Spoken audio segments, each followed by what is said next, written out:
And I'm just like, what am I going to do? I've got, so many things. I'm going to sculpt. I'm going to research another project. I'm going to do this. I'm going to do that. It never shuts off.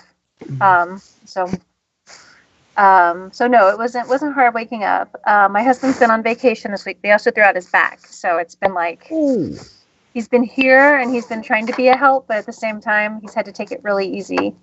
Um, and then, like our AC flipped out and our washing machine is on the fritz. So it's just been domestic chaos, I guess. So Is it could it be your worse, but it could be better.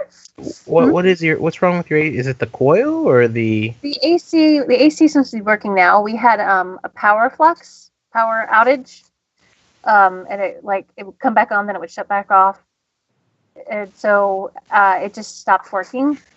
Like it wouldn't come on, and the thermostat. So I don't know what I did, but I like flipped the fuse. Flipped the fuse, nothing. So I went outside and I like opened up this box. This is how people die, by the way. And I pulled this thing out that told me to pull it out, and I waited for a little bit, and then I put it back in, and still it didn't do anything. So then I went inside and I just ripped the thermostat off the wall. And then I put it back on, and finally, as I finally sat down to read the manual, it decided to come back on. So I fixed it. I just don't know how. I was like, Yeah, no. I also had to because again, my husband's back is out. Otherwise, he totally would have been doing this stuff. And actually, he totally would have done it anyway if I hadn't henpecked him to get him away from it. But my 20-year-old son and I had to flip the washing machine onto its face so I could get underneath there and figure out why it was leaking water. And it might be the pump. The pump seems really easy to change out. It's a couple of bolts, couple of tubes, done, done, done. But it's just, for right now, we're nursing it and it's working. I don't know. It's just domestic chaos. So there's that one part that has like the actual like I know what you mean with the pump. That we thought that was wrong with ours, but then it still kept rattling, and we ended up finding out it was the motor. It sucked. it's just like I can look between the tub and like the bin or whatever where all like the stuff's hooked up to, and I can see like lint in there, and I can't figure out how to get in there. And I'm like, I can replace this pump, but we're just gonna have the same problem again until I figure out how to get in there to get it. And I'm constrained with strength. There's certain things that I just can't do because I'm just not strong enough. And so, but again, once my husband's back is good again, we'll be all right. But for now, it's just like it's kind of infuriating. But you know who is strong enough? Who's strong enough? The Power Rangers. Yes. I was waiting for my segue. I don't know if it was the best one, but I had one. That was a good one. All right. I was like, boom. Boom, boom. It's morphin time. All right, guys. So we are live. We are back at it for the finale. Last we left off, there was our band of Power Rangers had headed back to the moon, where they knew that the third of the Lost Rangers was being held, or maybe more so was kicked here, right? We didn't know exactly what the deal was. Thrown into some warp portal straight out of Austin Powers, and landed here on the moon. And on the moon, when you arrived, just kicking butt and flying out of this portal, using the frequency with the Possum Zord, you guys hit the moon running, seeing this like weird sort of two-prong obelisk in the sky that had the Lost Ranger Hodge, sort of racked in pain and tormented, held above between these two pillars, just kind of suspended in the air, racked by some kind of magical energy. Surrounded around were many monsters, but not as many as that would come, because in the moments of driving towards this location, you saw many more monsters start to come out of another portal nearby, and some of them obviously coming from the homeworld planet Alpheus, just as the two of you had. In quick order too, given that the two of you, the three of you had to drive to get to the portal that you went to, but all these monsters had to come out of a portal somewhere off the same planet, and they're arriving just about the same time you did. So something happened back on Alpheus. But before the three of you, last we were talking, Golder appeared. Eye Guy appeared. There was some strange crafter that was here, reminiscent of our favorite original series, who was making these little stone sculptures of monsters as well. And I remember Alistair saying something about, you know what, maybe those spiked wheels are A-okay. So the three of you are right in the thick of it. Your Possum Zord is hightailing it. Isaac, you want to give us a quick recap of what it looks like when it's in its muscle car form? Sure. So it's basically a hodgepodge of sort of like mufflers and sort of sleek Zord technology. It's sort of yellow golden color. And kind of going off of the chariot theme, the hindquarters of sort of this possum is just these big old, like, deep treaded wheels. And every time, it kind of just revs up and then kind of shoots forward. And there's like a possum tail that kind of flies and whips out from like the end. And we've been using that essentially to kind of get places. And it can go up and down vertical surfaces with spiked wheels. Okay, so we got these spiked wheels sticking out. Brandy, are you in the front seat or are you in the back? Does this have two seats in the front, or what kind of a seating arrangement does it have? Kind of like it's its own little, because it is a big thing. It has sort of a seating arrangement of like myself, but like right behind the door is sort of like a small like. I would say like squad room, where it's just like, this vertical line of seats, and beyond that kind of leads down to the hangar, which is kind of leading out through like sort of the pouch area. So sort of like almost like a small tactical, kind of like sort of like a hangar you'd see on like a plane or something, like a biplane. Not a biplane, but like one of those big squad planes that you jump off the back of. Okay. Where can we see Brandy? Brandy is probably right behind him. Maybe she's seated in the chair behind him. Maybe she's standing up and hanging off the back of his chair without a seatbelt on, because she's totally wanting to see what the heck is going on out there. So most likely she's probably leaning over his shoulder, standing behind him. I'm going to die. Okay. So, last but not least, people watching this show seeing that Possum Zord fly, hightailing it towards the obelisk. Where do they see Alistair? I was probably in the Zord with him when we came back, so if the seats are open, then he'd probably be sitting, but if there's only a limited amount, he would have let Hoon have a seat before he sat. Okay. So we can say there's two seats for both of you. It's fine.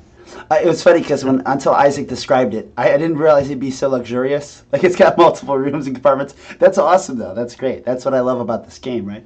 So, kicking it right out, you find yourself before this obelisk with this juices flowing between and just pouring through Hodge, who's in this outfit that's like a platinum blonde sort of Power Ranger suit. It's just really specific, actually. But I have a challenge for you that I just threw together off screen. So we have Craftero. Craftero is our sculpture monster here. What's up, Azord? Azord, is this like the OG Power Rangers? Then there's room for someone to stand up. Right on. So we have Craftero, who's our sculptor of more monsters. We have monsters everywhere already that are pouring out of this gate. And then we have this weird Power Ranger negative energy that's like flowing through the Platinum Ranger up in the sky. I gave it a 6 mind, I gave it 8 body, and a 7 spirit. So, which one of you has something you'd like to do that can help us just power through this thing? We're just trying to free that Lost Ranger up there. Or get out of this situation, or defeat all the monsters. One of those kind of win conditions. Well, we do have to get into that situation there.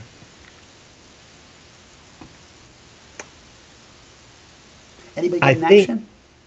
I think it'd be safe to say that when I kind of set up the kind of weird junkyard stuff, maybe Lucid and Jess have their own sort of Zord as well that they can kind of do stuff in.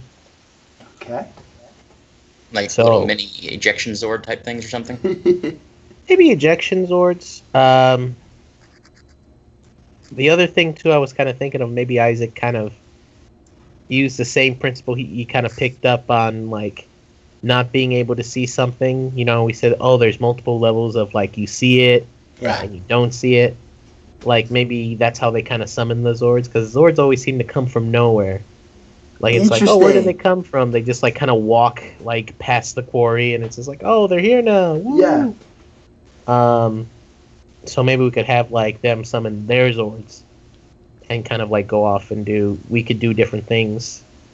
I don't know what kind of Zords they would like. But Sure. They're free to choose, I would say. Why don't we give, since Isaac came up with this awesome idea of, well, the Possum Zord has different compartments that allow you to manipulate and make your own Zord or pop a Zord out, while Alistair and Brandy think about what kind of Zords they would have, given that I don't think the Possum Zord was your primary Zord, right? It's just what you put together? Kind of what I put together. I don't know if we would have primary Zords before going to the planet Orpheus. Imagine we would. Yeah, you probably have like tarot, right? Like we Yeah. mentioned like death and like the Hierophant and what was the other one? Brandy had death, right? Alistair had Yes. the Hierophant. And what was Isaac's? Isaac's was the chariot. That's right. Duh. Okay. Yeah, so you probably your typical Zords look like those, which you're close Okay. to Earth, so there may be some truth in getting those. But what I like is Isaac came up with a plan. So why don't you give us a plan roll? Okay. It sounds like, imagine, unless you want to explain to me how you were ready for this ahead of time. Let's do a plan roll. I think Imagine is definitely it. Rock and roll. Rock and roll. There we go. Hey, my plan is now 6 too. Love that. I forgot I updated that. Alright. They're both on 6, so this is plan. Even though it says deconstruct, because they're just both 6s. Okay. One success. One success. Awesome. And then let me just... My computer's a little weird right now, and I just need to plug it in. But anyway, yeah, so that is one success. Do you want to throw any challenges at me? Yeah. Not that I should be that excited about it, but yeah. So I Yeah! think you're doing this, right?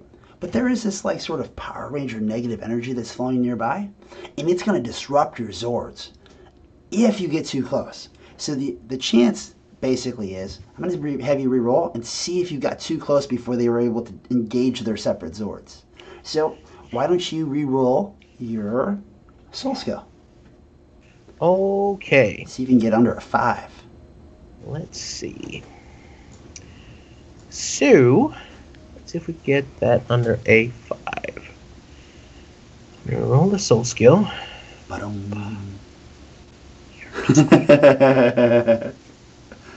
We got a 5. Got a 5. All right. So you get no successes right now. So no pressure. You got some tags. You can figure it out. What tags you got for this? I have 8 belief right now. So let's see what we could do. 2 tags. So first one, unorthodox tactics. So the first one is gonna be like maybe as I'm like, Isaac kind of turns to him, go to the hangars on the, sort of the right flanks, and just like he's kind of interrupted by that negative energy, just I'm like, ah! Yeah, in true Power Ranger fashion, right? As you get close, like just like the Zord itself is driving towards it and it starts shaking with static and electricity. Sparks are flying everywhere. Cool. So then I would probably use like unorthodox tactics to basically kind of have the Possum Zord just kind of like get real low real quick. Yeah. And then just kind of hold its tail out and like kind of maybe stick it in the ground to kind of ground it. Awesome. from like things. So again, this thing's kind of like, even though it's like a myth that possums have sort of this prehensile tail, it's kind of using it to stabilize it a little bit. He's not a real possum. It's okay. It's not a real possum. It's all right. So on this, I use unorthodox tactics. Okay. Rolls a 7, so that is still a failure on that strategy. So let's try this again. Try and get 1 success. Okay. Still rolling the strategy. So even if that's not really working, so you stick the possum's on its tail, goes into the ground. I love Katie roleplays right now. You just mentioned awesome things. Possums can roll up into a ball, I believe, or play dead. Isn't that fucking great? that would be the special power. You stick the tail into the ground. Not only to ground it, right, but to ground it from the electric shock of this negative energy. But if you find yourself in the Zord with all of you inside, starts like spinning like a top when his tail hits the ground. The juice is just making you like spin around faster and faster as you're all in some giant possum tilt-a-wheel. Man, thankfully I'm a self-taught genius who's completely prepared for stabilizing this Megazord during such an incident. And I will re-roll my strategy again. Give me 4. Okay, so 1 success, 1 failure. Okay. So this is not all bad. Do you think that this was outsmarting the challenge? Or an attempt to, at least? I think it kind of mitigates the fact that we're flying around. Okay.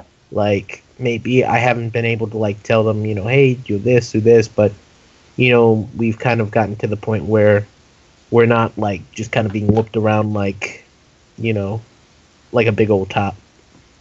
Because there's a possibility. It could be Spirit, too, right? It could be Spirit because you were trying to get them to go engage these Zords in time. What do you like better? Mine's a 6, Spirit's a 7. I think mine, simply because it's more of like a tactical thing. All right. Well, you take one of your mine, and so does the challenge, going down to 5. With that, Alistair and Brandy, Isaac had thrown out an option of, hey, there's got to be more Zords in here. If we disengage, you two could probably have your own, and all 3 of us could battle with Zords. Of course, that leaves the 2 of you with no idea what your Zords would be if his was a possum. But there's some truth to it. So either one of you, if you have an idea, you can throw it into action. So these would be Zords that basically were constructed in the junkyard scene type of thing, right? Yeah, like they're made from really high quality, like ancient, like Zord parts, which are badass. But at the same point, yeah, they're not your tarot card Zords, right? Right. Unless you want to twist it, I couldn't rob you that. I have an idea. Cool.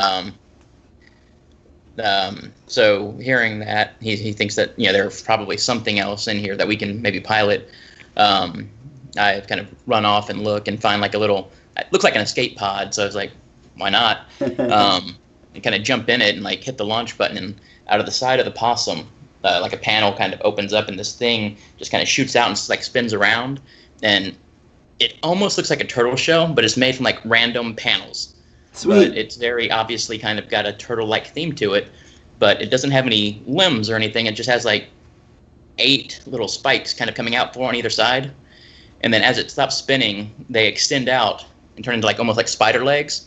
Because you specified that the junkyard was Machine Empire in part. Yeah. And the Machine Empire fighters had like these long leg tentacle things. And so I'm kind of playing off of those being like the legs of the Zord, like a spider turtle hybrid. Cool. Sounds good to me. What do you do with it? As this and does this like shoot off like a ball off of the possum Zord and then like kick legs out and start growing like a transformer? I picture it. It's probably smaller than the possum Zord by a fair bit because obviously it launched out of it. But I think it kind of launches out like at a spin and maybe tears through some of the smaller, weaker monsters that are nearby. Sure. Before kind of coming to a stop and the legs pop out and it kind of rises up and just starts like running through, basically trying to smash them where they can. Cool. It sounds like a body is what you're going to be damaging as it gets launched at. Would any of your strategies help you either, drive this thing, direct this thing, fight with this thing? Maybe eidetic memory from the time with the Zords, the time studying, working with robotics and stuff like that with Isaac. Just trying to pull okay, this brand new machine, don't really know how to work it, but knowing Isaac, there has to be some logical sense to this. What has he taught me? Okay, this is probably forward, and this would be a weapon if it has one type of thing. Yeah, that's the best I can come up with my has been a strategies. science lesson for your character, so give it a roll. It sounds like a reasonable use, right? You're using the knowledge that you've been building over the course of the campaign. From your good buddy, Isaac. Dang. 2 successes. And with that, there are monsters everywhere, but you said that's a good thing. And I agree. The Power Ranger negative energy kind of messed with the Zord itself, but not with yours, as yours was launched out and disregarded. Craft arrows out there, but you know what? If he starts pulling monsters out, there's more stuff for you to smash. So, is that right? Yeah.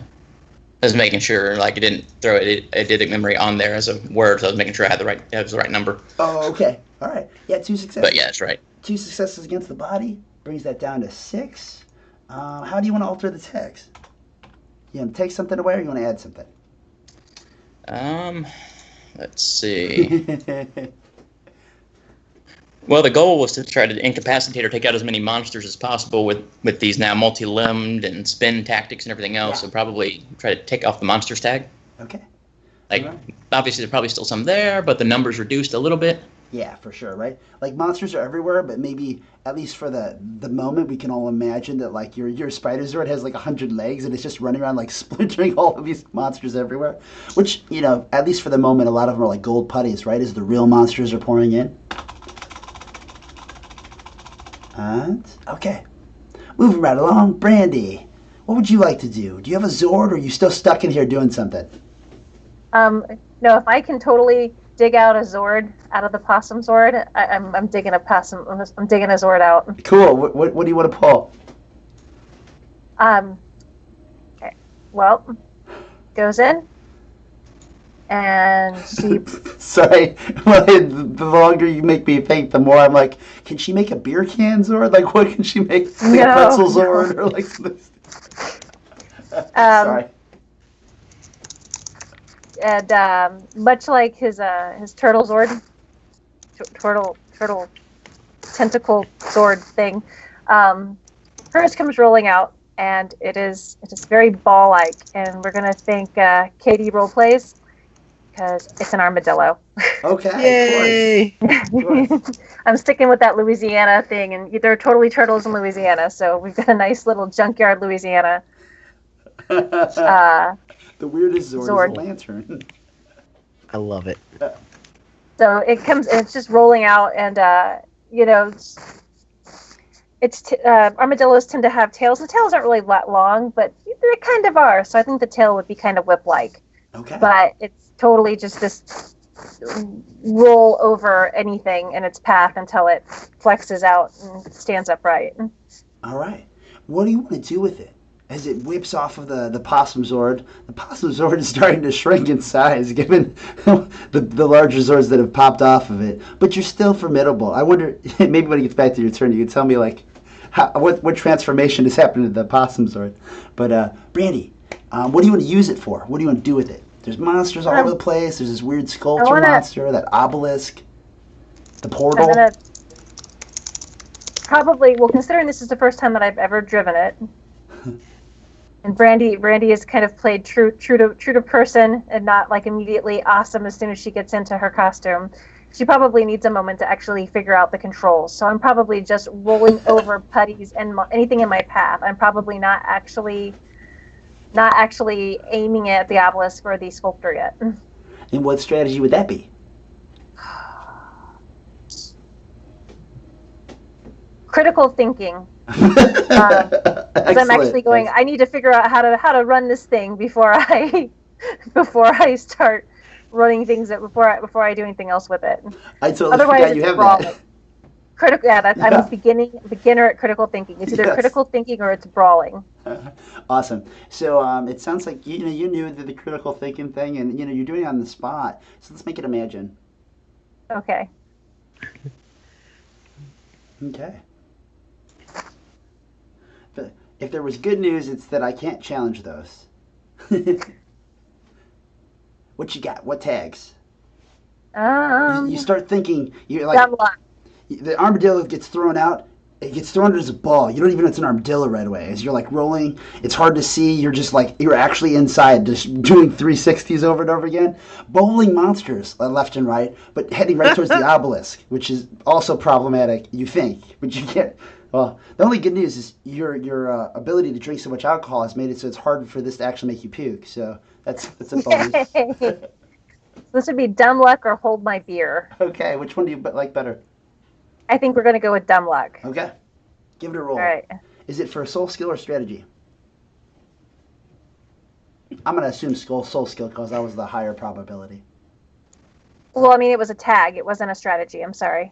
Oh no, it's okay. I mean the reroll. The reroll goes towards one of those two dice. So. Okay. Yeah. Okay. I guess as soon as you get that one, I gotta look at my tags. Well, we did say that ball is rolling right towards that negative energy, and Matt did make the possum sword freak out with all kinds of sparks. So maybe it'll do something funny to your ball if you can't open it up in time. So you have one success so far as you're rolling towards the obelisk. You hit like some kind of crater in the ground, and you scoop into it, and then pop right back out. But in the meantime, you might have got hit by that energy. So why don't you re-roll one die, your dumb luck tag, and see if it still keeps successful. No change, right? Good. So yeah, you actually dip in this crater, missing the blast, the random blast of the obelisk itself, and then shoot out of it. Do you have any tags you could use to try to fix that other die? To fix that strategy? Because if you do, maybe you can bowl into this obelisk or knock out Craft Arrow. I have hold my beer, which I think trying to bowl a brand new armadillo zord into a terrestrial obelisk totally counts. Sounds good to me. I give it a roll. All right.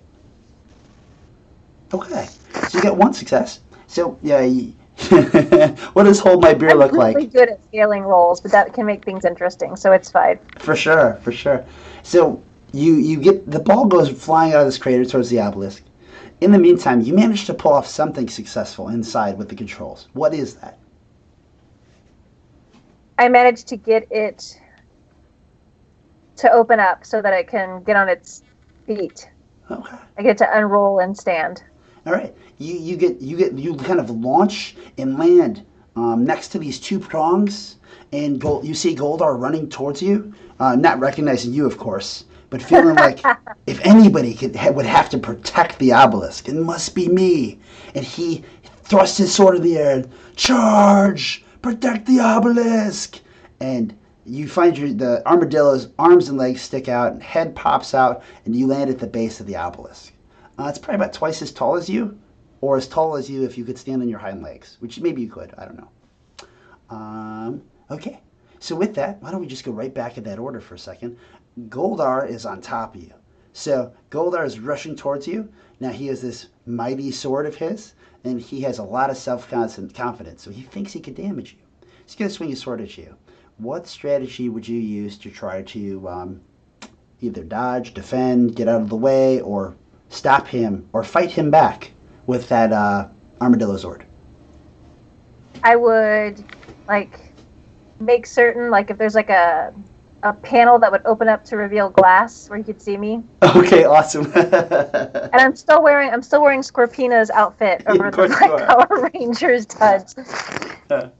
And so I think she would open up the panel. Again, there'd still be protective glass or something between. And she would open up and say, "Hi, Boo." And then I would want the tail to whip around and hit him while he's stunned, angry, foaming, whatever. What strategy do you like for this whole glass, showing yourself, distraction, catching him off guard? Bad advice. All right, yeah, bad advice. Hey, look, hi, Boo. Slap. Yes. It sounds like Imagine. And I love it. Great. One success. Goldar was not a part of the... Yep, you're good. Any tags? Oh, this is hold my beer. For sure, yeah. Or impulsive. Impulsive is a negative tag, though. Yeah, impulsive would be negative here. So, but you're being impulsive, so it helps. So which one? Impulsive? I like hold my beer because you can be more descriptive with it. So, Is there anything that you say when when he would catch eyes with you and see you and probably drop his jaw and be stunned? Mm. Let's see what she says. Hey, boo, and probably not. Maybe blow him a kiss. Okay. So yeah, you say hey boo and you start to blow him a kiss, and while distracted, he says, "Don't boo me. I'm Goldar. I will boom you." And he keeps charging, and you blow a kiss, and he kind of like he tries to wax the air as if he's trying to smack it out of the way. Any other tags? Again, we're going with dumb luck. I've got a lot of tags blocked. I've got a lot of negative tags. Of course, yeah. So we got dumb luck and we've got hedonistic. Okay. Oh, hedonistic. So let's go with dumb luck. All right. Ooh, but that's a good one. So in that case, you are re-rolling for strategy both times. In that case, this makes a perfect success. So in that case, starting with Lucid, what's the best possible thing that can happen?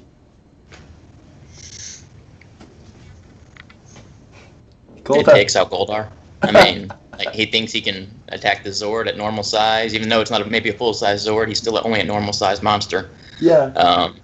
So he's running at it with a sword and just gets bowled over by it, basically. He just gets like run over, like it was a stupid proposition in the first place.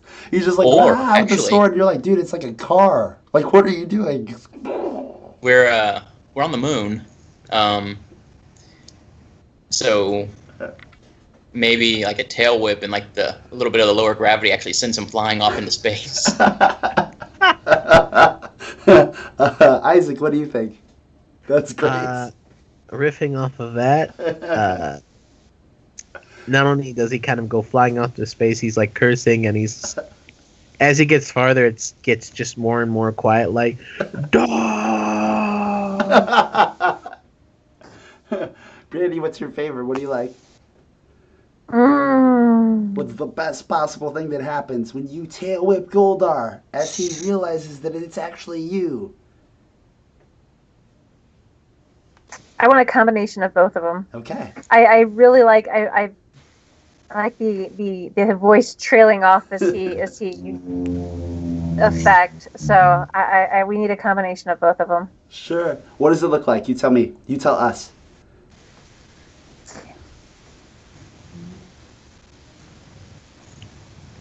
Yeah, I've been cussing a lot. Sorry, Katie.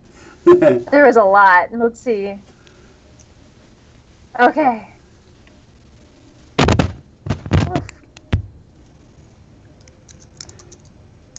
All right. So the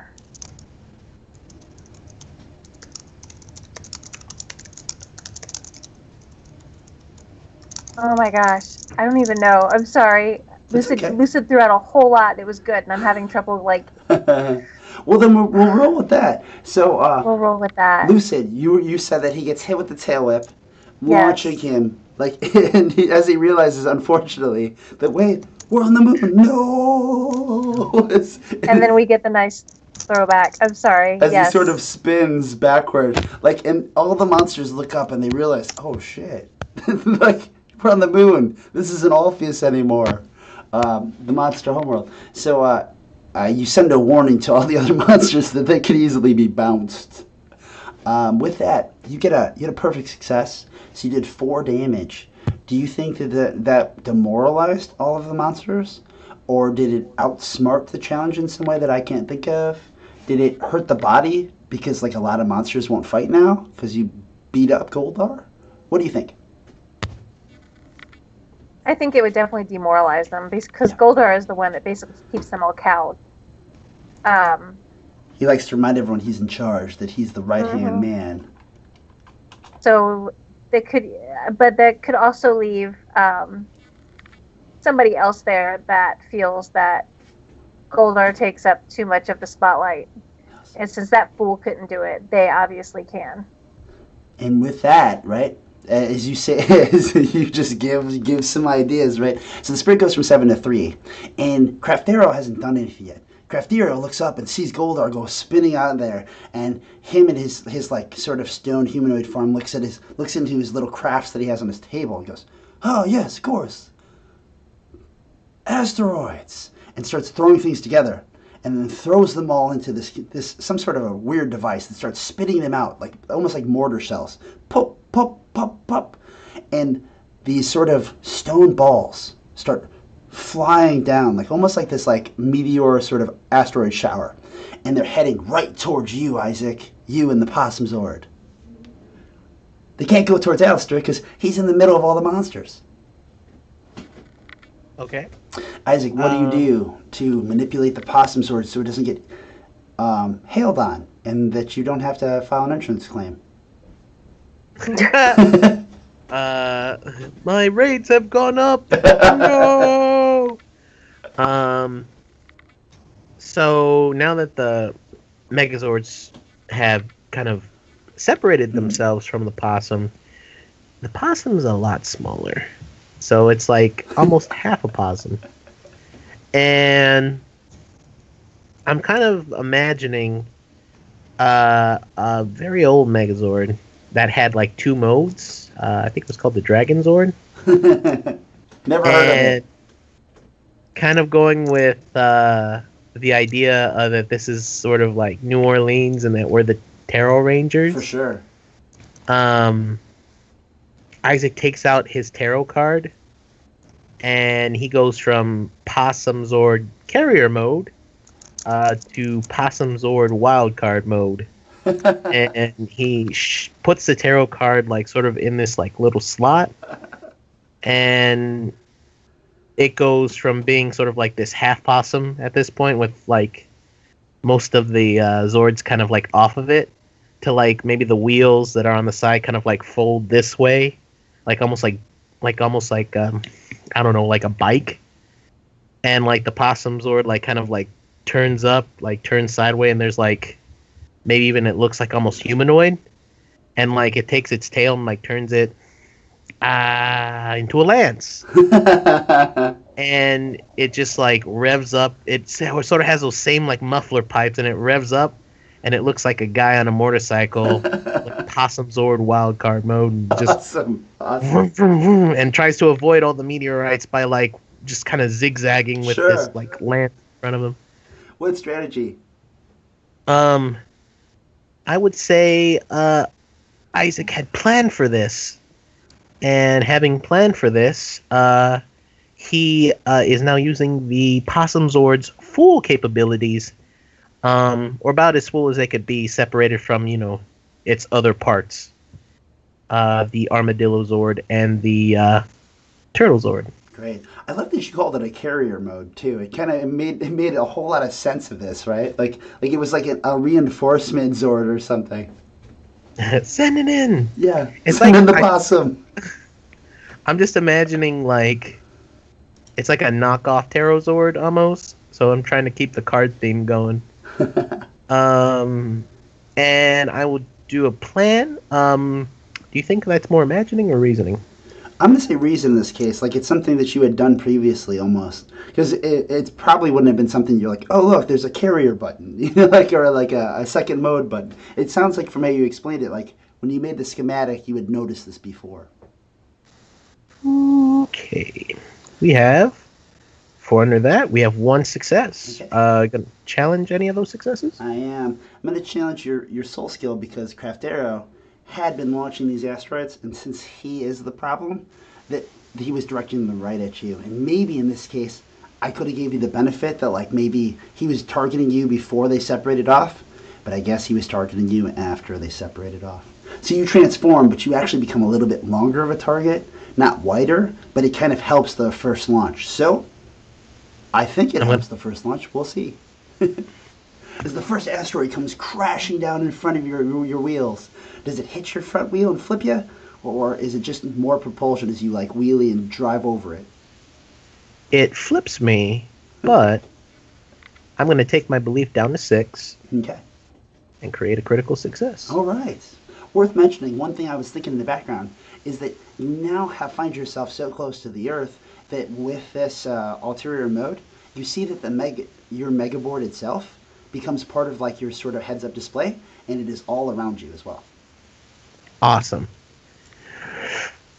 So making it a crit. Tell me, What do you do? It already looked cool, but how cool can it look? So like you said, it did happen where like he just got to me too fast, and it looks like he's about to like he's kind of flipping in the air, but again in sort of that really like almost cheesy sort of like special effects. He just starts like he hits one meteorite and just starts like hitting them and using and doing a willy, like a popping a willy on each and every one of the asteroids as he's like kind of coming down. So you see it like in the distance, it's like and like sparks are flying like behind it.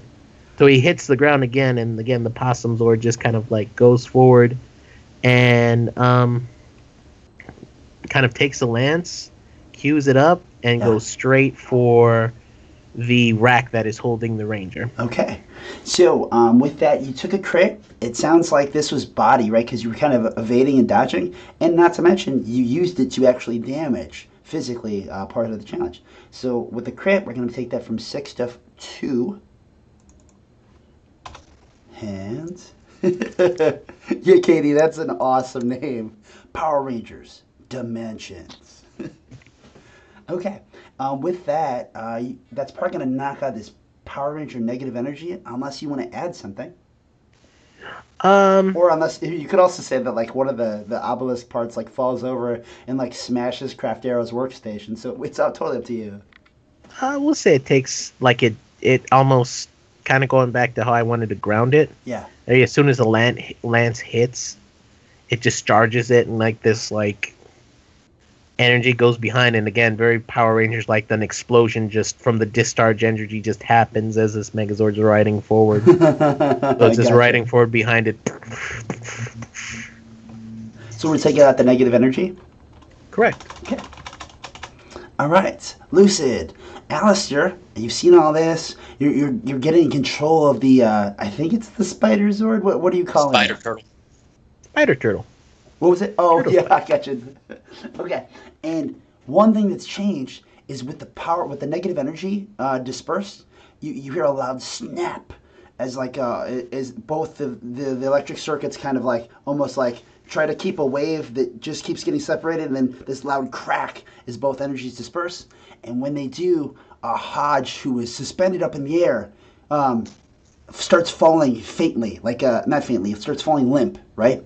Like racked with all the pain, suspended maybe 20 feet, 25 feet, something like that in the air. Hodge starts falling to the ground, looking unable to sort of move, roll, dive, or anything to save the fall. What do you do?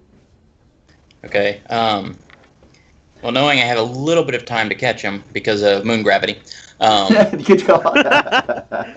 If you need to, that could be a tag right there. So Isaac, how'd you do that?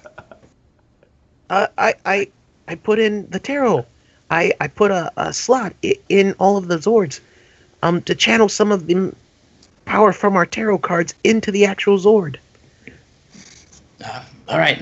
Okay, I think I found it. Let's see what happens. And I throw my card into the slot. okay. And the Zord kind of pops up into the air, like on a trajectory heading towards Isaac's like now Possum Knight type Zord, and I find that it actually kind of launches me out of it as it breaks apart and transforms, and part like the legs snap off and bind onto the lance, becoming spikes going forward, making it a bigger weapon.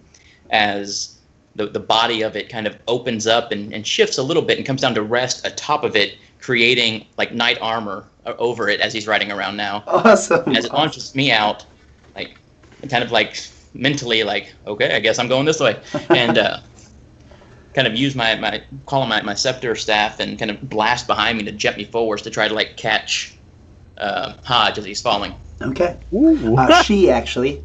You don't know what She, you don't know what she looks like other than Hoon had said it was a she. And by the way, Katie mentioned hashtag cause moon gravity.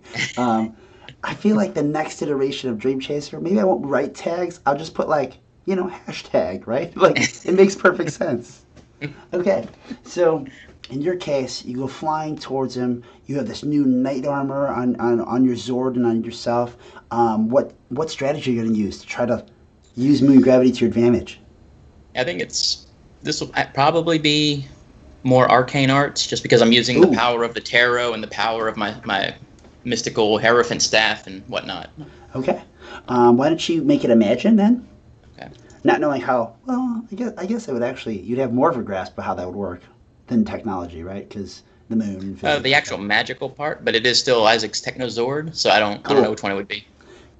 Imagine it is. Okay. My imagine's higher too. Good.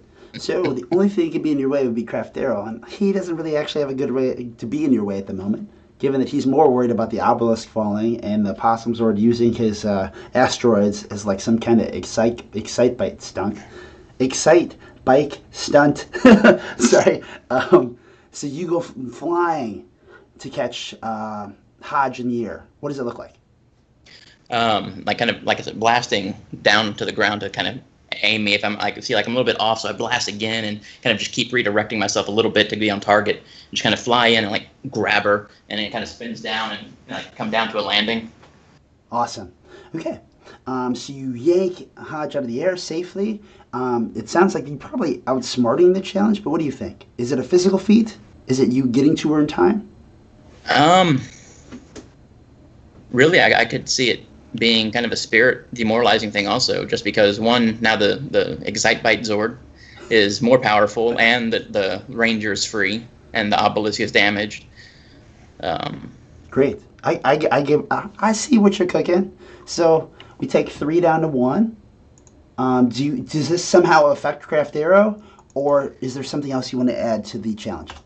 I think it would, because any tag we had, you said that they can potentially use it for their side too. For sure. Yeah, so that would be a bad idea to add like overwhelming odds on our side. Well, like if there's some way, like they have some like moon-based laser that like obviously can scour. You know what I mean? Like. Yeah. I don't think it would take Craftero out.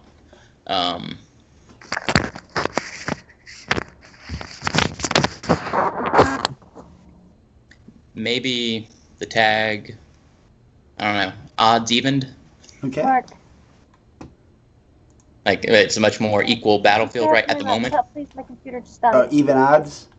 On the headboard. Okay. Cool. So the challenge is almost defeated. We got a 5 mind, a 2 body, a 1 spirit. Who's got an action?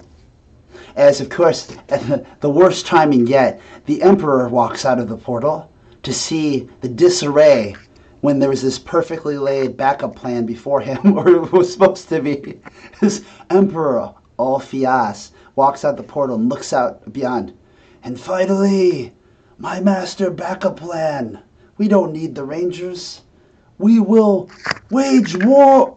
As he just stares, and like the obelisk is like falling over. The monsters are running back into the portal. Goldar is a golden speck flying out of the atmosphere. There's 3 Zords here just annihilating everything. And the one lost ranger he can see directly ahead is being held in the grasp of some sort of knight. The 3 of you, any actions? I kind of feel sorry for him. He just looks, you ever have one of those days? Yeah. As the Emperor is moving, he's yelling at Craftero, do something! You! Do something! I think the Armadillo Lord should finish this up on the simple fact of poetic irony. Brandy, you do have the Armadillo Zord. You're right at the base. A knight flew by and grabbed this fallen ranger as both pillars of the obelisk kind of fell both ways. There is still Craftero, who is fiddling through his monster creations, looking for just the right one to throw out. And there are many other monsters around, but they're kind of running in disarray. As the 3 of you popped out of nowhere and beat the crap out of all of them before their leadership got here. So.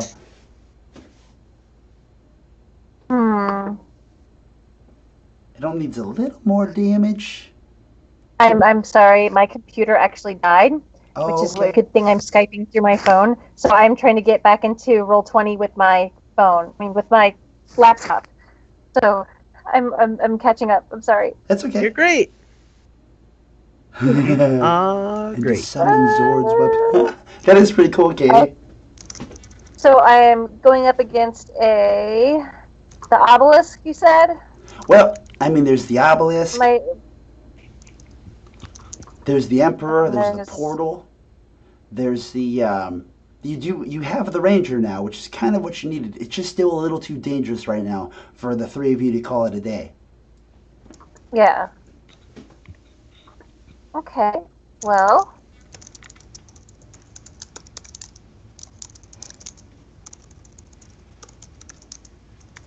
now metagaming wise, I guess we'll say, what exactly would happen if the Emperor got shoved through the portal?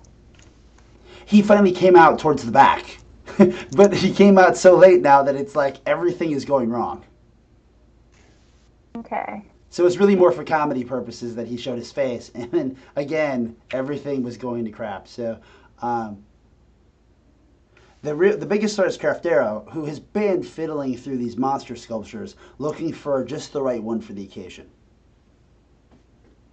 I think I want to see if I can take my Armadillo Zord and where is the Emperor in relation to the obelisk?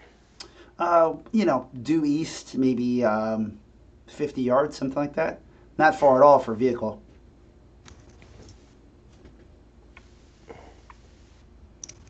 I want to roll into a ball and I want to try to back over him. You're gonna bowl And him then- right back into the portal. What strategy would you use? Hold my beer. Okay. How does that work? Oh wait, that's not a strategy. I'm sorry, brawling. I know how that works. You're gonna use the ball to just beat the crap out of him till it backs him up into that hole? Yes. Okay. Give me a roll. Sounds like probably, I don't know, now that you have critical thinking, you had some time in the Zord, I could say it's a reasonable use. Okay. One success. Craftero, he has been fiddling through many, many little stone structures and reaching into his goodies. Ah, yes, exactly what I needed. Doomstone! And he throws this creature that launches in front of you, and you see what looks kind of like a ninja-esque body, though his head and kind of the top half of his body is a tombstone. And he just bounds into action in some sort of ninja pose. And of course, as you're rolling right towards him, he is like literally a wall of a monster. So he gets in your How way. big is he in relation to me? He's about the same. Well, he's about the same size, but he's very top heavy. Literally looks like a giant tombstone on top of it, like a putty body almost. So the body's small, but this giant head, if you want to look at it like that, that looks And he like a little totally dabs. Yeah, and it's got like one eye, a little off-centered. I'm getting a picture. I'll post it in the Twitch chat. as you're rolling towards him, it is I, Doomstone, and he kind of gets in a pose. Why don't you re-roll your soul skill? So just pick any generic die and see if you can keep that that number under 4. Okay. Now it's your turn though. Use your tags. Oh no, Doomstone is back. All right. This is definitely gonna be a hold my beer. Okay. Yes. So you the ball's rolling and it's going towards him, and this stupid giant tombstone-headed guy gets in the way. And you say, "Hold my beer." So, what does that look like? So How does it help? basically, if he's gonna get between me and the Emperor, then I'm going to hit him and knock him into the Emperor. And if he's that big, then he's gonna do Nice. some damage. The Emperor will try to run, but like he can't get away from the wall. They'll shove him out. That's awesome. Oops, Ooh. sorry. I rolled hold my beer, but whatever. There we go. That's okay. You just any die would have worked. So, Yes. that means you kept that success. So your soul skill is right now a 3 under a 4, but your strategy is still a 10, and we need to get that lower if possible. So now you could use your tags. What tag would you like to use? Impulsive still negative. Only I would think that impulsive could be a positive tag. Anyway, I guess we're gonna go with dumb luck again. Okay. Now, I mean, if you can use impulsive, Sorry. just like I can use it. I can use negative tags. You can use tags you put in the challenge. I can hold it against you when I want to, but it is a tag that you have. I think I'm going to use impulsive. Okay. I'm like, And the only I downside failed of even using worse. impulsive is it's less likely that we would vote it off if you keep using it. But like, it is, the end of the campaign too. So. It doesn't matter. I failed even worse with impulsive than I did with dumb luck. Okay. Oh no! Now, okay, so you used dumb luck and then you used impulsive.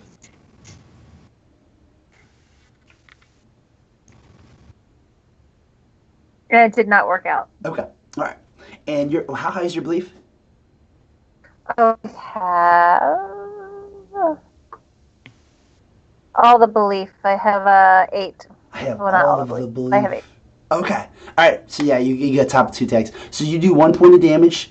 You hit this is obviously body. So do you take 1 point to your body? The challenge takes 1 point to its body. You hit the tombstone with the ball. You go bouncing backwards as Doomstone starts fuddling backwards. Runs into the Emperor, who catches him with his 2 hands. You idiot! Get the Doomstone off of me! And he just starts trying to push it and pull it, and he's like moving him like a bad sort of like setting prop, like in an old movie theater. He's like sliding him off to the side. Get out of here!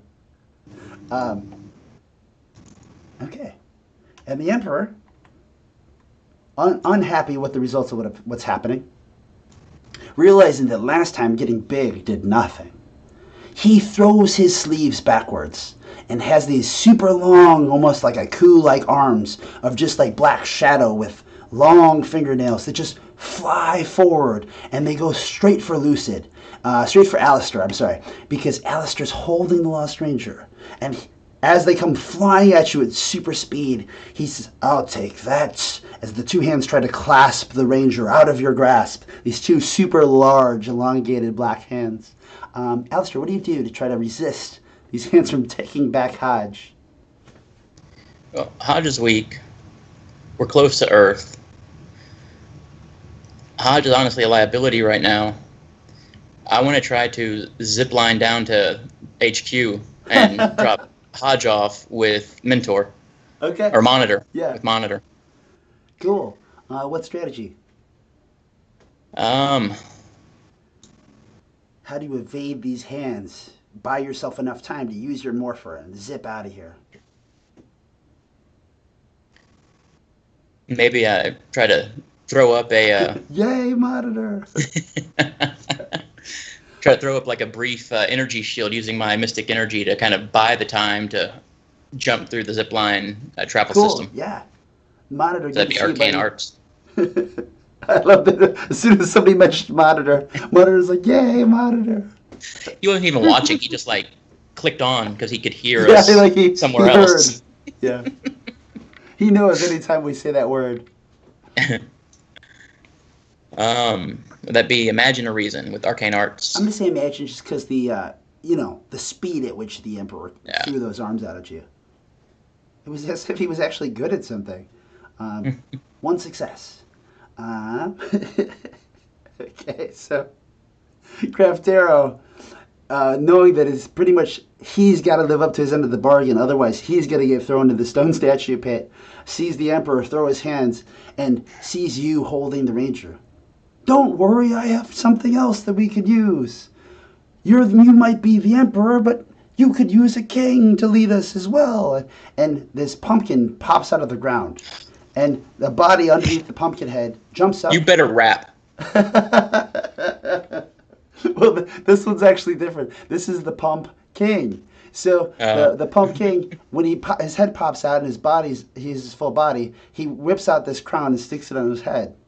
And he points towards you. Unhand that Ranger, for I am your king and you must listen to me.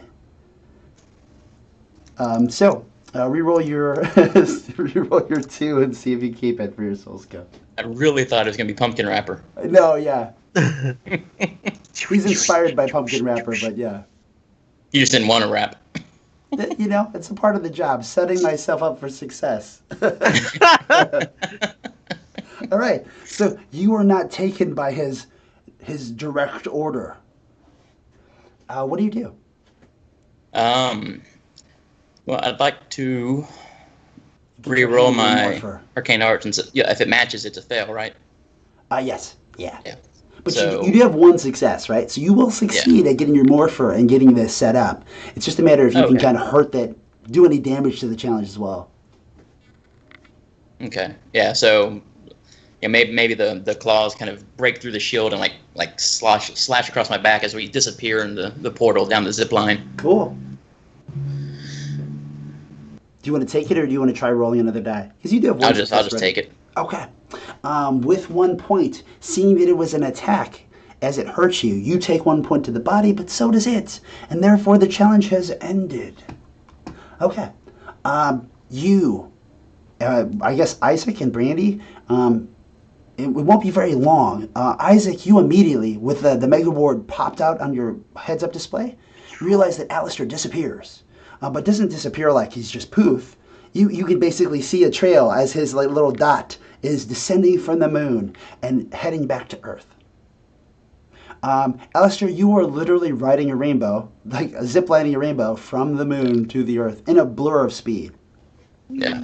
Hodge is the platinum blonde ranger, so you can imagine the sort of white color that's like as if it was like Daenerys' hair, but has some of these sort of almost like tribal designs on the outfit.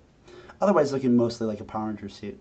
You will soon find yourself in the headquarters. But Isaac and Brandy, what do you do? As the obelisk has fallen, the Emperor screams in horror as his plan seems ruined. And he starts just belittling everyone and is walking towards Craft Arrow, practically ignoring the two of you with a hand-wringing motion as these giant black hands are reaching out to grasp him and roll him into his own little putty ball.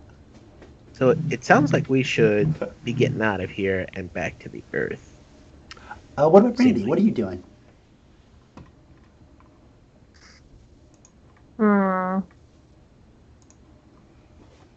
I'm not going to argue with that, but first I have something to do. And I just roll my little armadillo back up into a ball. I think it's still in a ball. And I'm going to roll it over the sculptor's table, what's left of it.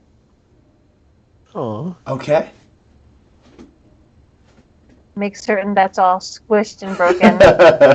Just for good measure. He can't make any more. As he's being choked by the Emperor and rolled into a ball of stone himself, stone, clay, and putty. It's like, not my little dog. Yep. I guess we gotta get to Earth. I kind of like communicate with Brandy, and I tell her, I'm like, Brandy, it looks like we got the Ranger.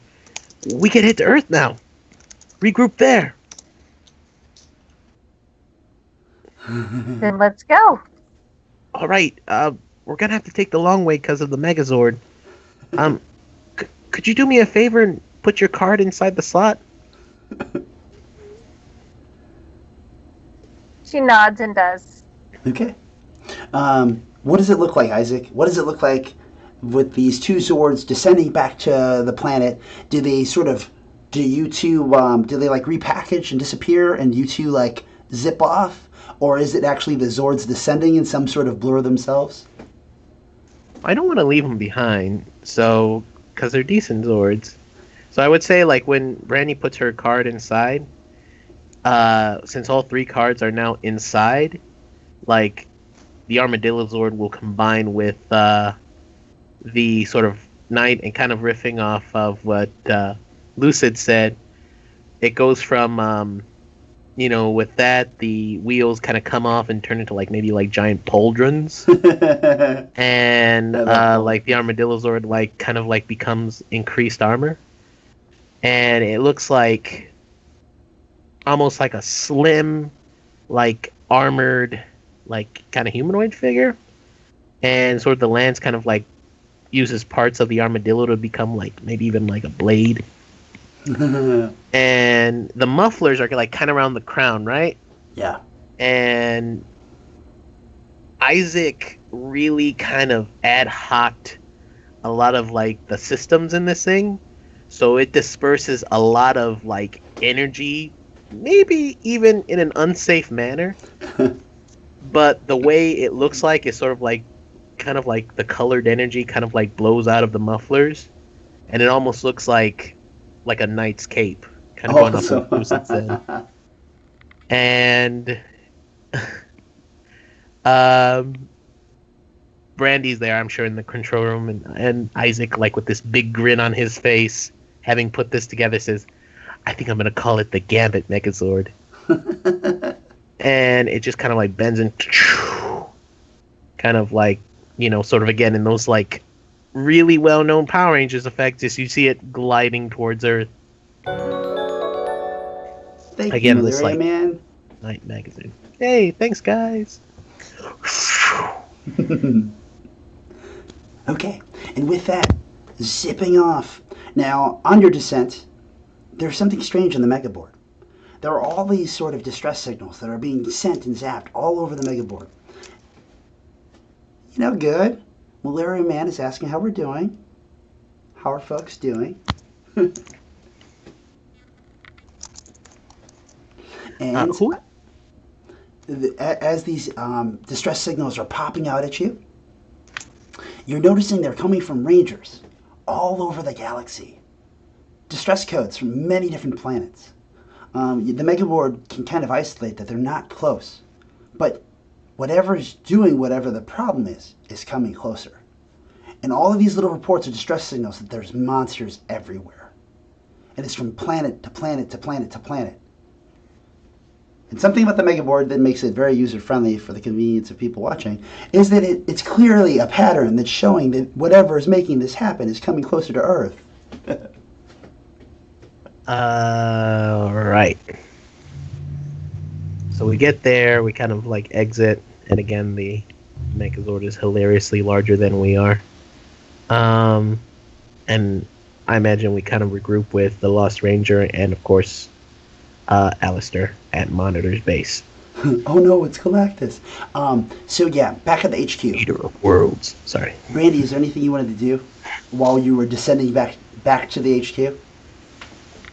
Well, we're heading back to the HQ, or once we get to the HQ? Either one, honestly, because yeah, you were descending and you will soon be there.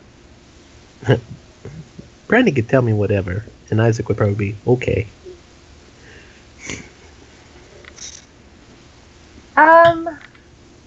Descending, I don't think she would have much to say. I think she would say, basically she would be like, we need to get back to HQ. And of course Isaac would be like, yeah, it's important. And she'd be like, no, I haven't had a drink since we were at the bar. We need to get it's been a while. to HQ.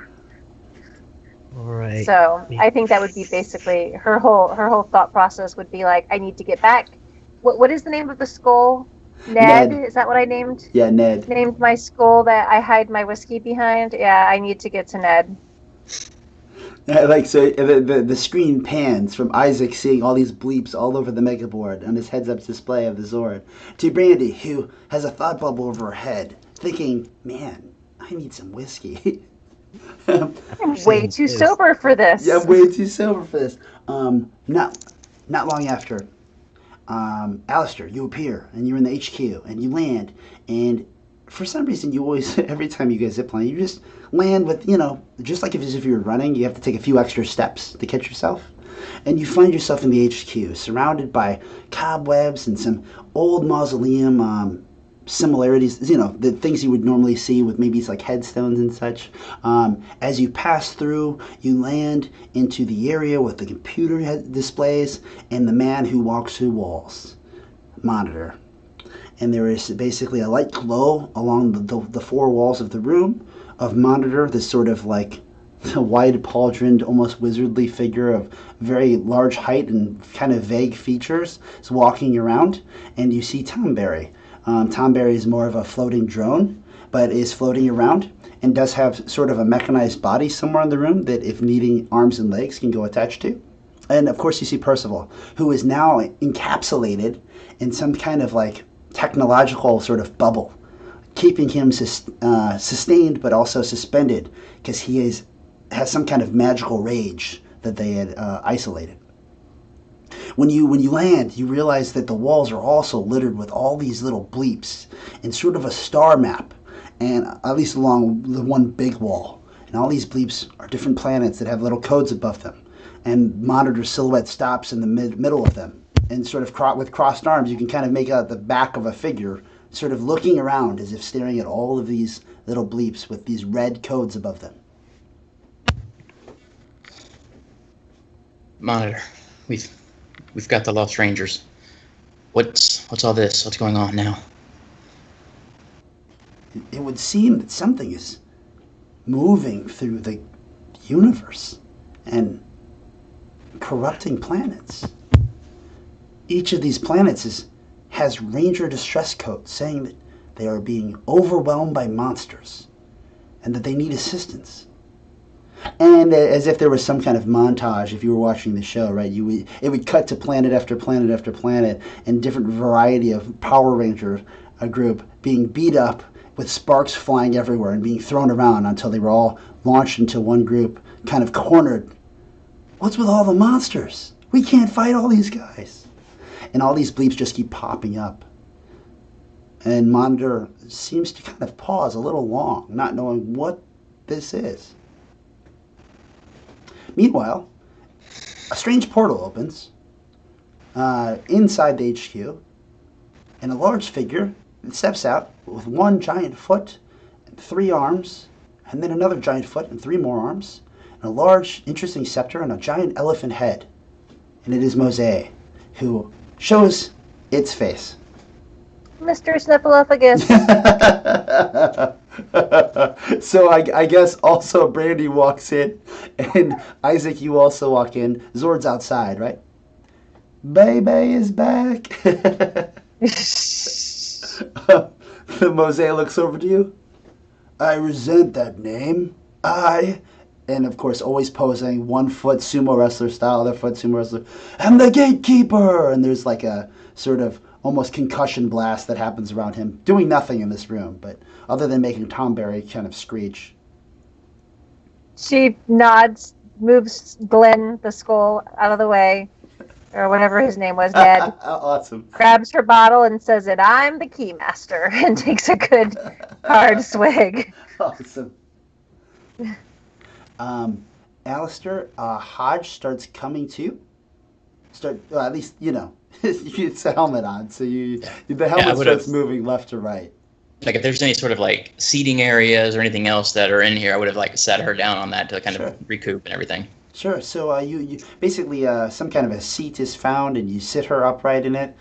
She pulls the helmet, and a lot of hair falls down, and you see a woman. She looks as if she's probably of like Hispanic descent, and she looks at you, and she looks around. Where am I? Earth. It's the Monitors and the Terra Night Rangers. She looks around. Oh my, that's Percival. She gets up and she rushes over to the containment thing. She puts her hands on it, not like frantic trying to break anything, but like looking at it, Yeah, I take off my helmet and kind of walk over, and he's not sure exactly what happened, but he's not himself. I'm assuming. I've never met him before, but he tried to attack us, thinking we were working with the monsters. The last events before Earth is the Space Rangers. Yeah. This time, though, the Space Rangers were lost. Wow. Isaac, you walk in. Now, you had this, you saw the Mega Board. Monitor, you can see him in the wall. And he is, like I said, he's kind of like this sort of general pose with his back and his arms behind him. And you can see all these little red beeps that obviously correspond with the Mega Board on a much larger scale. But you've seen this as you were coming down. So you've analyzed it. You know what you need to know about it. And the one thing he hasn't figured out yet is, whatever it is coming closer. What do we do? Is it going to be something we can handle? It doesn't even seem like any of the other teams are really, taking care of the situation. They have distress signals. Hodge hears you say that, and looks at the board, kind of like now, kind of gathering some information. What is it? What's happened? Last we saw, we got everyone off of Alpheus, and then the monster started pouring into our escape area. We landed on the moon, and then even the Emperor came out. And now something big is on the way. Something very evil. She turns, and when she does, she gets kind of quiet, and kind of, when someone turns and they look guilty, right? That she turns and like kind of covers her mouth, like what have I done? And Mose, speaking for her, standing there, the master of the Akashic records. It is Orpheus in his true form. And I can only imagine controlled by Mesmero. Mesmero? But we locked him up. Locked him up in the basement of the tower. But we locked him inside of the planet. He must have gotten to the control area somehow. Was there a way to defeat him? Some way to return the planet to where it was? Where the monsters can be put again? Hodge turns around. He said that it was... I'm quite sure Mesmero tricked me. But, I was just so bored on that planet. We'd been there for so long. And, Mesmero's powers, that he can kind of corrupt your mind and trick you and, I don't know, mind control you or something. And he must have somehow realized that I just was tired of being one of the lost rangers here for so long. All we do is just sit here and watch for hundreds of years. I swear I recognize that name from Power Rangers. I wouldn't be surprised, right? Well, is there any way you can go back? Any way we could put you back to where you guys need to be? Yeah, but we have to do our part now. You see, I didn't realize that Orpheus, Mesmero must be using our frequency. The Lost Rangers are something unique. It's something that identifies us with the monster homeworld. It's something we sacrifice to be there. Someone has to watch over the monster homeworld. But the reason is because the monster homeworld itself breeds monsters. So if it can actually become, or if it's actually a living being and it can move, all it does, it just breeds monsters by proximity. And as you're looking at the bleeps, she's pointing, the planet is moving, and with it, anything nearby. Their people are just turning into monsters. Is there any way we can reverse it? Can we put you three back on the planet and make it better? Now it becomes clear to everyone else as like kind of the trajectory and the beeps and everything are kind of pointing that it's coming closer. How do you fight a planet? Maybe if we put you on it, it'll go back to normal? He says desperately. Not if it's under the control of Mesmero. Right? This isn't the planet's agenda. This is Mesmero's. Maybe we can, together, the six of us, find a way to defeat Mesmero. And if the three of you have control of the planet, then you don't necessarily have to be so bored. You can go sightseeing across the universe. Isaac, you used that device, that piece of your science project back on the monster homeworld to create and activate these monster parts. Sorry, monster parts. That's a different campaign. These Zord parts, right? The Machine Empire parts to build this sort of junkyard Zord. The thought crosses your mind that it could be possible to maybe use that to put multiple Zords together. Now, they'd be nowhere near as big as a planet, but it'd be much bigger. And maybe you could find more parts somehow, or more Zords. That crosses your mind. Brandy, what crosses your mind is what you said, is that, well, maybe if we punch Mesmero in the face, he won't be controlling the planet, and then we can control the planet or do something else to it. Maybe Mesmero is the weakest link. So which one of you two pushes for that plan? Or, of course, give me a different one. What do we know about Mesmero? Like, what is his what is his point of power? What could we take away from him that would take away his mind control, hypnotism type powers? We'd have to send somebody into the planet itself, back to the chamber where he's acting on it right now. But we need one hell of a distraction, something to keep his attention. Well, one of us snuck in and honked him on the head. I can do this. What'd you say, Brandy? I can do this. I can do this. Well, wait, maybe I have a plan. It may or may not work. But the thing I used to power that new Megazord that I was able to make on the planet Alpheus, it expands to basically create a Zord out of the sort of residue of the morphing grid, and it sucked up a lot of energy. I really haven't seen anything like it. Maybe I could use it to combine the Gambit Zord with whatever Zords we have on hand. I mean, we do have our Tarot Zords. Isaac, there is also time. The one thing that the three of you gained from last session was by not walking into the trap of Mesmero and forcing his hand to do all this instantaneously. You didn't allow him to fast track Alpheus here. So the three of you went to the moon, and that was going to happen right anyway using the gates once Alpheus became a body. But you forced Alpheus to basically have to walk here, the equivalent of walk here.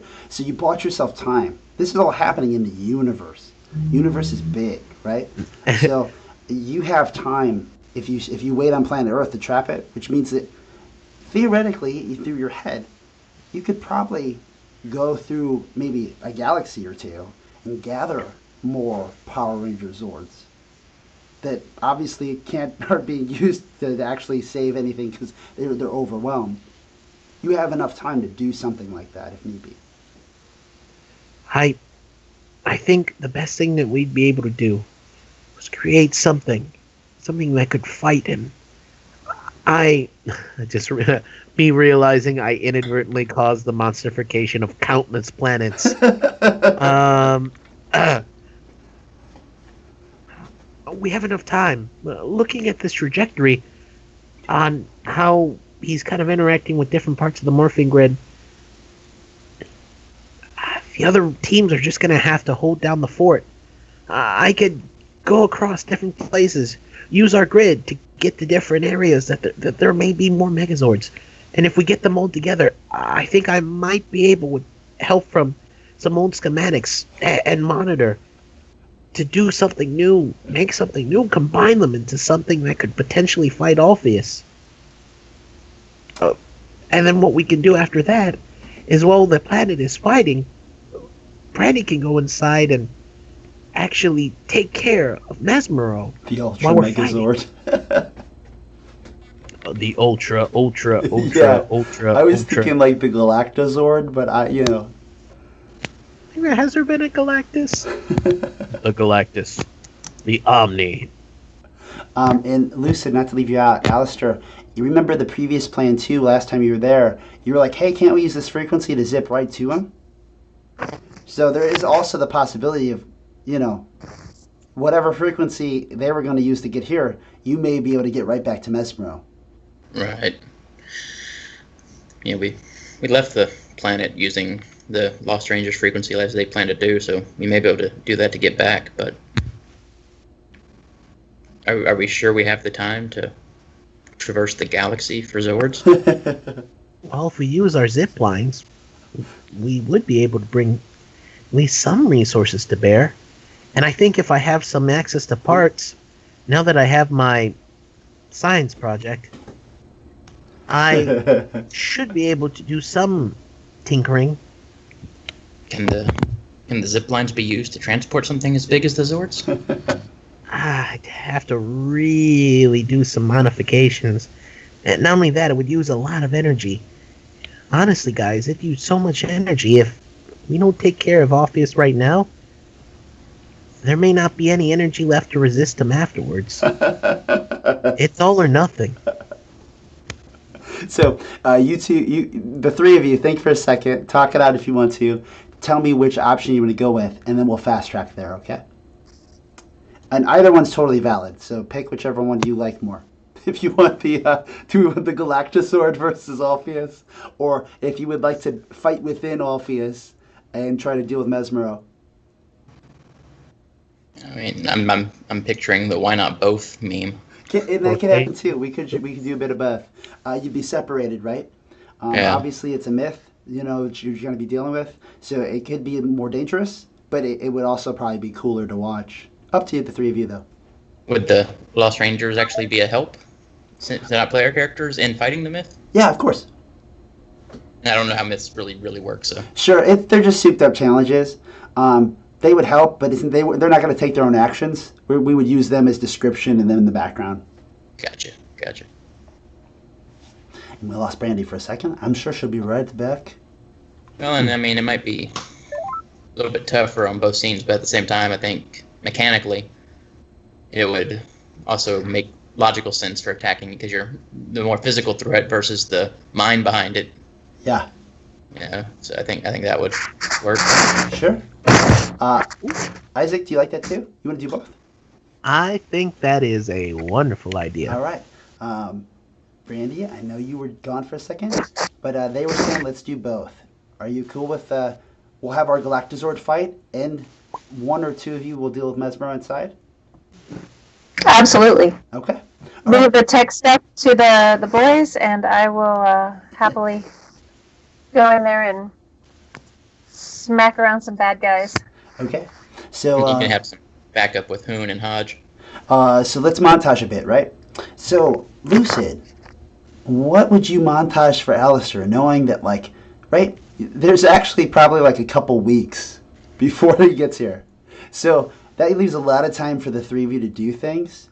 The only downside, of course, in the backdrop is that, the science fair is, Friday when you're done. So it's you're losing all the time for the science project. But there's no need for the science project. There's no world to actually get graded on. So, Yeah. What happens with Alistair in the next couple weeks as you basically prepare for Orpheus, a giant humanoid monster-looking planet that is the actual monster homeworld that is swimming through space on its way to Earth? Well, Isaac talked about a lack of energy, most of it being used just to get the Zords there.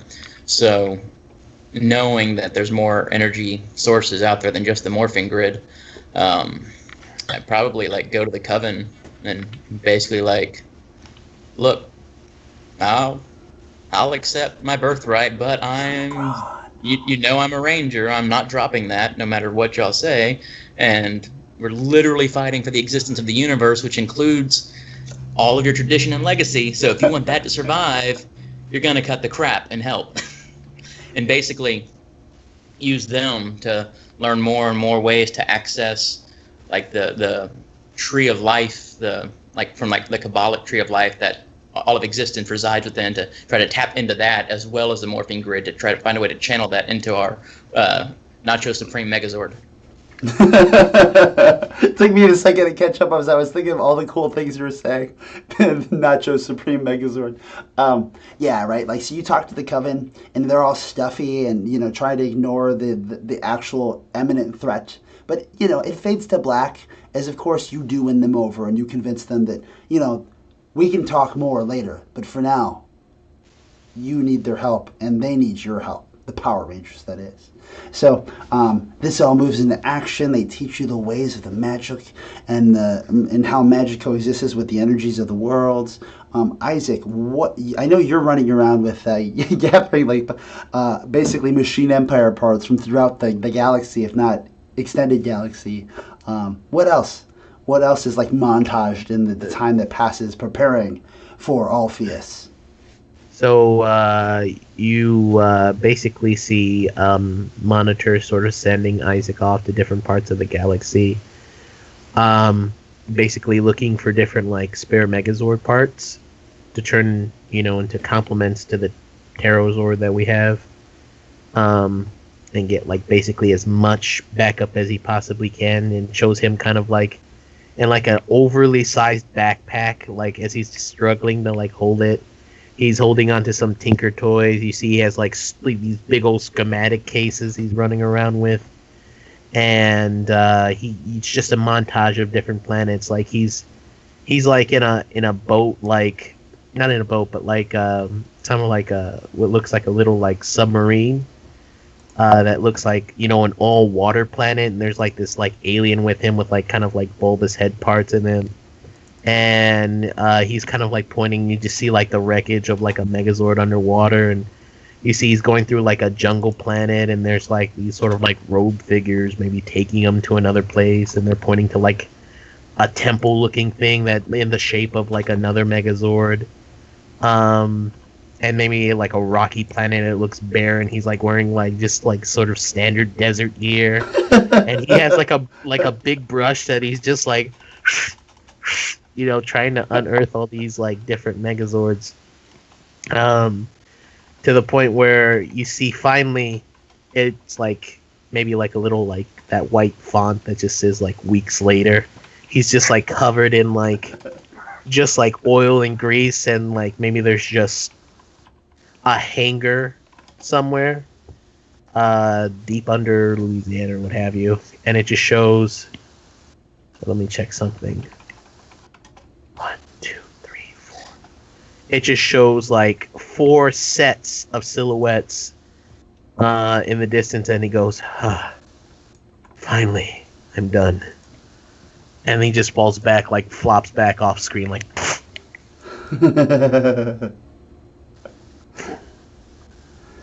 And we'll say the Megazords are made. All I can think of now is the combining the desert scene from combing the desert scene from Spaceballs.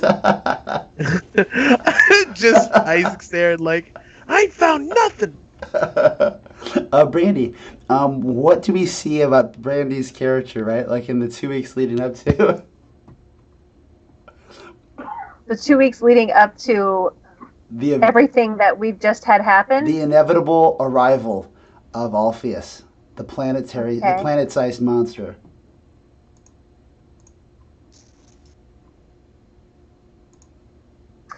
Well, like, do we see her just drinking at a bar for 2 weeks, or like? Oh no, we see her hoarding so much, like liquor, like it's like what's it like the year 2000 all over again?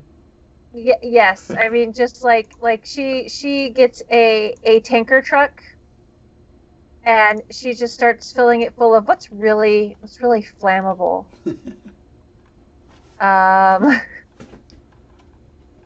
No, we can't explode the planet. That's exact. My brain keeps going back to we need to blow up the planet. No, we can't blow up the planet. That's where the monsters live. We want to put the monsters back on the planet. Probably hoarding mass amounts of alcohol and I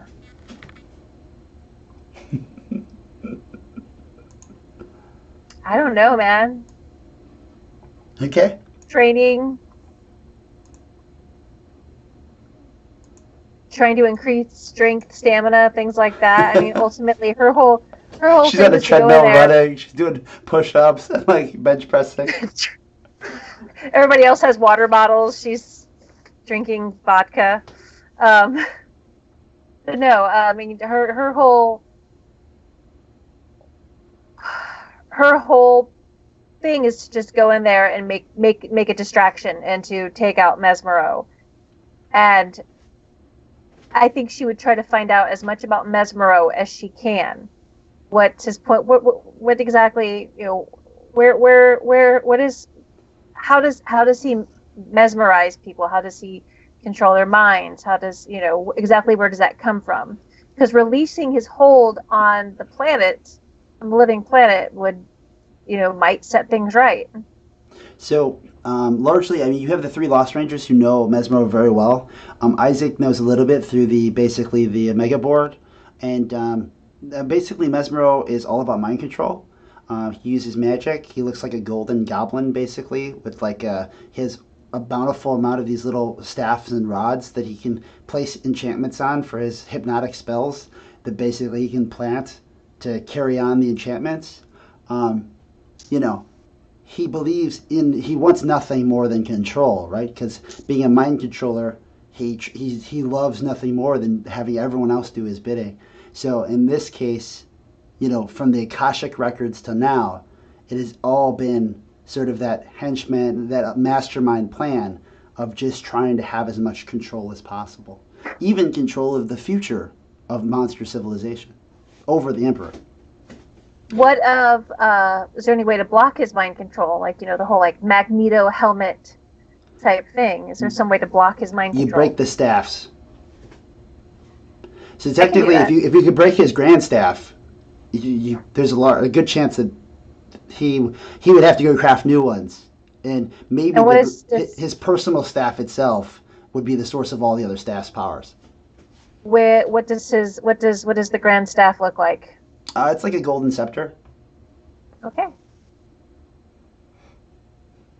Then that would be what this would be the type of things that she would get to know. But otherwise, since she can't throw a tanker truck into the middle of the planet and set it all on fire,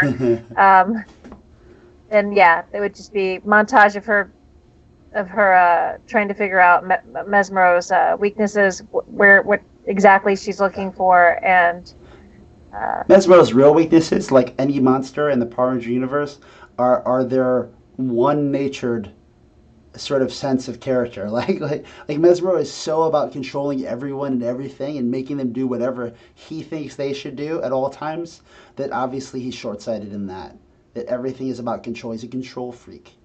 And if he doesn't, he's going to be a little whiny baby about it. So, and sure, it can be like Loki's scepter. So using his actual nature against him may be also a real way to win. But I don't know, is that Power Ranger plot good enough? Or is that like, do the Power Rangers ever really realize they could use their enemies' like poor characteristics against them? I think they just always beat them up. It's okay. Most Power Rangers didn't have like fumbling alcoholics either. Yeah. So with that, time passes. The three of you prepare. Monitor's been looking at the board, realizing more and more, and pointing out to the three of you that if we don't stop them here, the entire universe and all of its inhabitants will become monsters. And they will be under the rule of Emperor All-Fias, and everything the Power Rangers have ever done will be lost and for nothing. So, with that, no pressure. Your planet grows dark as the size of a planetary monster blocks the sun.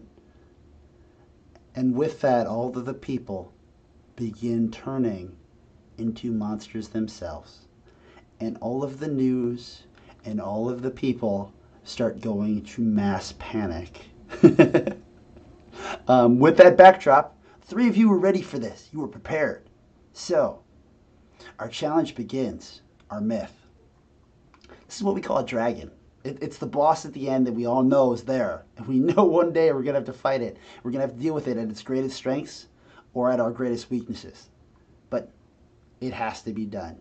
So, with that, we can throw this up here. And myths have 5 tags, and you got to beat them at 2 of their stats to ultimately defeat them. So, obviously we know it's a planet-sized Zord, a planet-sized monster, so it's got a 10 body, the max it can have. Now, the 7 mind might reflect its size and its preparedness, but it also kind of reflects Mesmero not really thinking you can do much at this point.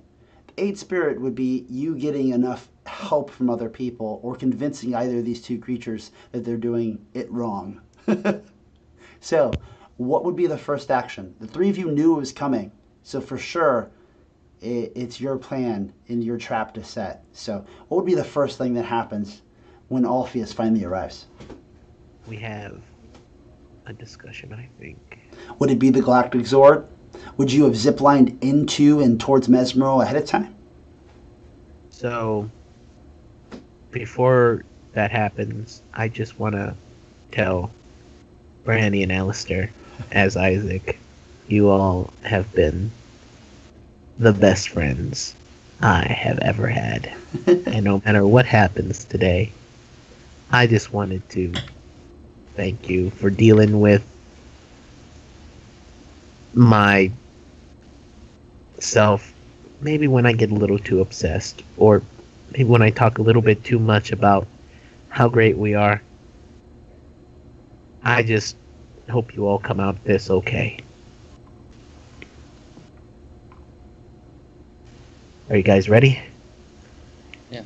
Yeah, I pretty much feel the same way, but we're coming out of this because you have a science fair to win. Brandy, I think you need help. And he takes your bottle and just tosses it over a cliff somewhere. Well, you see, on my character sheet, I always have a 6-pack with me. So she just scowls at you and pulls out another one. And he just looks down. Who is gonna go ziplining? I'll do some of the Megazord stuff. Is anybody going the Megazord? Or I know Brandy's probably ziplining because she. I will zipline anywhere. I think her and the Lost Rangers were ziplining. Okay. And Alistair, what are you doing? Are you going to help with the Galactosaur? Yeah, okay. Just to try to get that extra mystical energy channeled into it. Brandy definitely has a secret compartment with booze in the cockpit of the Zord anyway. I grab Alistair and I go, Alistair, it is going to take a lot of engineering to get this thing to work. You are going to be up there piloting yourself. Are you going to be okay with that? You got to do it.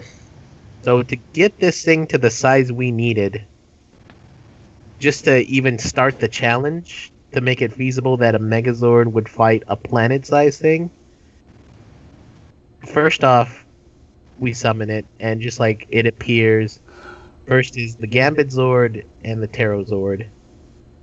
They combine and form like sort of this central like night-looking thing, and sort of like call that the Arcana Zord.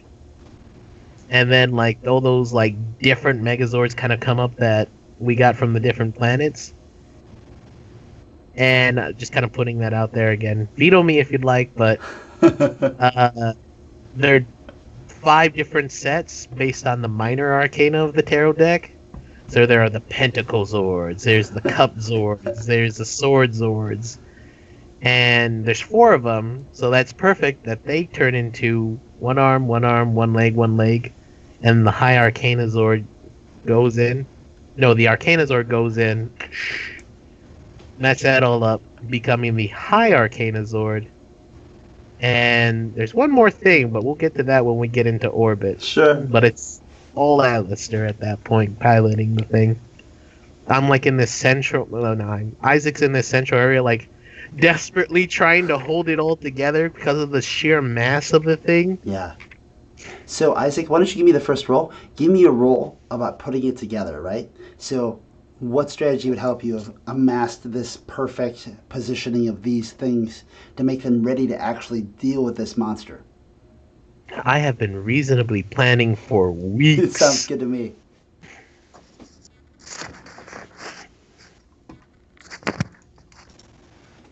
Alright, let's see how that does. Nice. Okay. 1 success. Knowing that you're reasonably planning, but the difficulty, right, is that it is planet-sized. And you have no idea how strong something on that magnitude will be. So give me a reroll on your success and see if you can keep it. Alright, 3 versus reason. Alright, we roll 3 reason. See if we keep it. We do keep it. Excellent. I do also want to turn that 9 into a success. So versus 6. True, this thing probably should collapse under its own weight.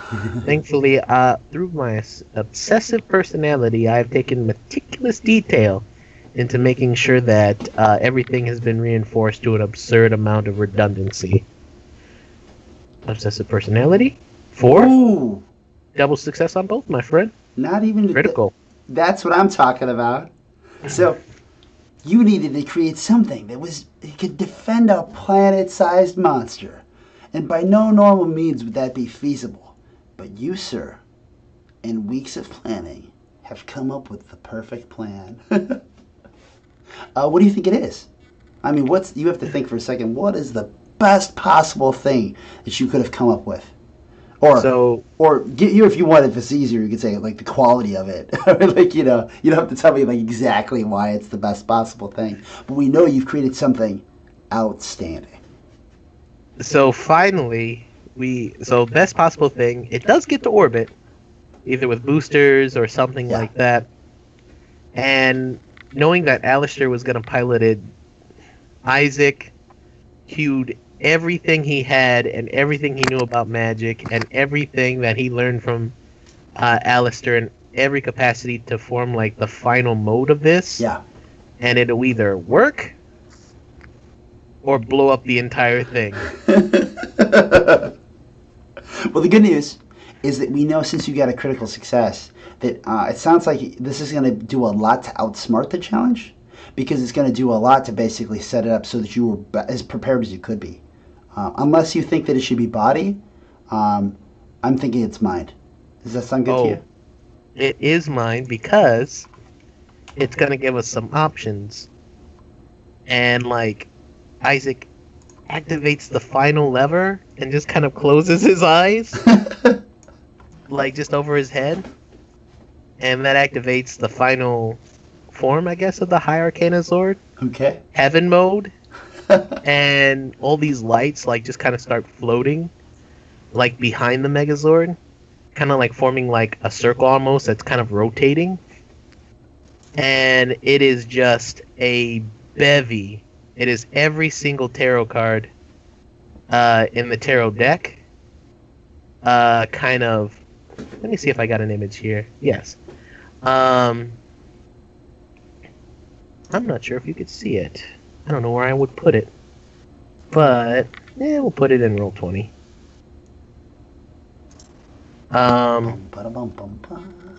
Where it's just like this rotating circle of all the tarot cards that he can use, like, that do different things for the Megazord. Awesome. That's cool.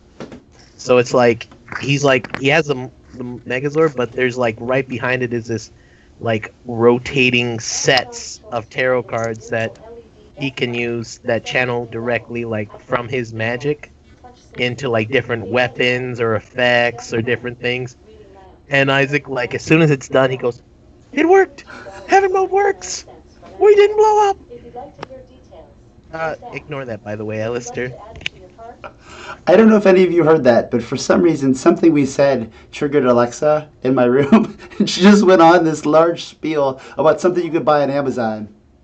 This is... Oh no! Hold up. Sorry. Isaac, you have been requested that when it's time that you need to say those magic words. Twitch has requested it. Isaac, as you close your eyes and hope for the best, what do you say? I hope this works. Sorry, audience. Somebody will say it soon. Okay. What do you think this is going to help with the challenge? Do you think it's going to remove... Which one of these tags do you think it's going to remove? Now, to explain them real quick, obviously Hypnotic is more about Mesmero, right? This... Obviously, it's so powerful. It is an absolute destroyer of a monster, right? It's planet-sized, and that was going to be a problem that it's so much bigger than what you're dealing with.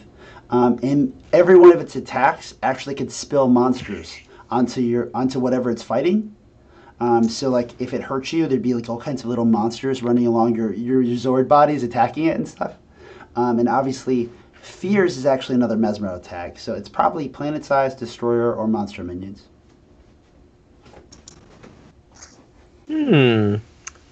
Planet-size, Hypnotic.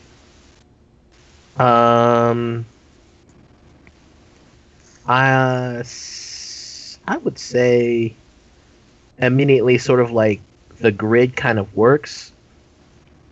And like you just see like the different lines of the, again, this High Arcana Megazord light up, and it just very similar to Alistair's like defense word. You just see, and like these symbols kind of like pop up, and hypnosis doesn't affect us. Okay. Anti-hypnosis spell. Anti-hypnosis. All right. Who's next? Alistair, you can engage if you want to engage in battle, as you have the crowning moment here, or we can throw Brandy into the heart of Alpheus itself and to deal with Mesmero. We can go with her and see, like, while we're getting this all prepped up, her and the other rangers head off into that. Sure. Brandy, there is a strange frequency that you know, using the Lost Rangers, as Alistair has reminded you of. You're ready with your morphers. If you, at your call, you and the 3 Lost Rangers will zip into Alpheus to, the unknown. You don't know exactly where you're going to appear, but you know that it'll be very close to what was under the throne. Should be close to where Mesmero is. How close exactly, you're not sure, but when you're ready, you will zip there. I'm ready. Okay. So you will get into your suit by just saying what? It's morphin' time. All right. So the 4 of you morph and start pulling out your different assortments. In your case, Brandy, what does that look like? My different assortments? Yeah, when you morph, you stick out your morpher, which is something. Oh, gosh. And then you had your tarot card, and then that made you look... Okay, so in this particular case, since I'm going in on a zip line, I'm going through this transformation before I zip line. I'm not going to have, like, the skeletal horse, and I'm not going to have the giant sickle.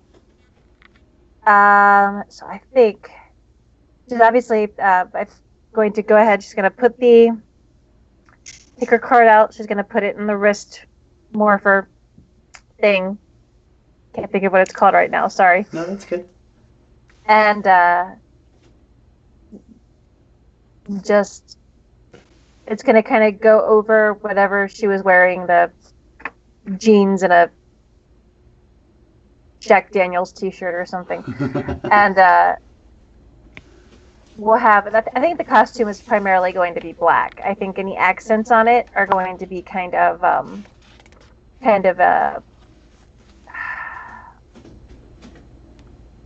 going to say pearlescent, but we're looking more like bone pearlescent. Okay. And on each tarot card, normally you have there's a consistent symbol that goes throughout them for each card. Maybe not necessarily the picture that Pedro shared. It's kind of hard to see, and these are not those anyway. Those are just cool anatomy cards. Awesome. But it's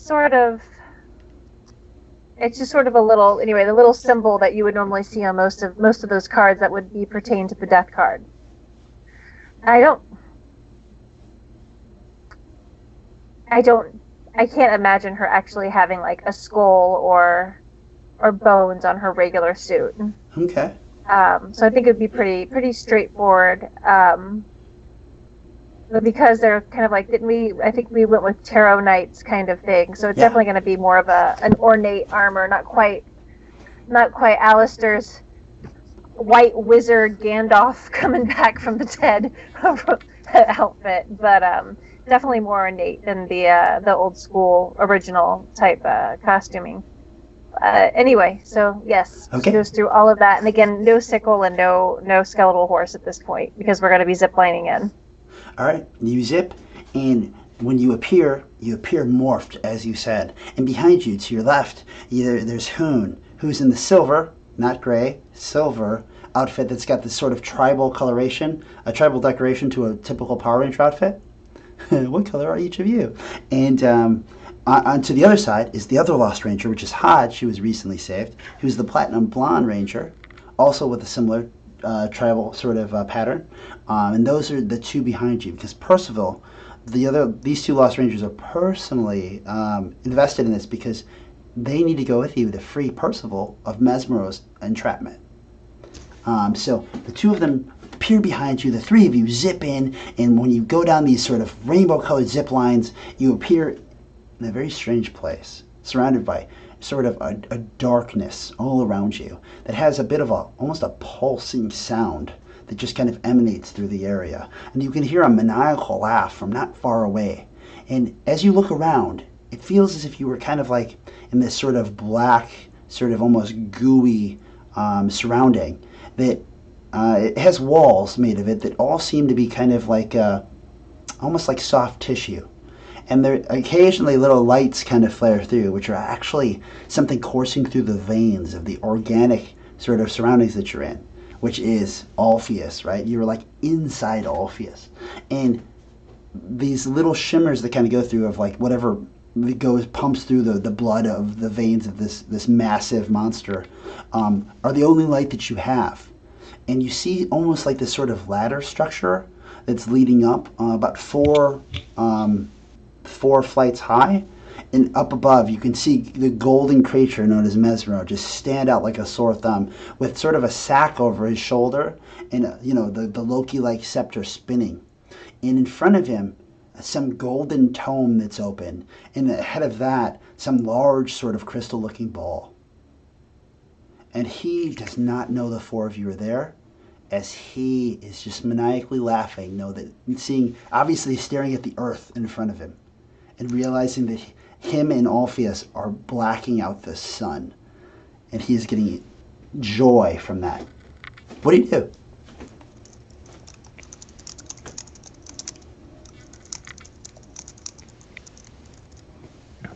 For the moment, you have surprise. What do you do, Brandy? I would bring...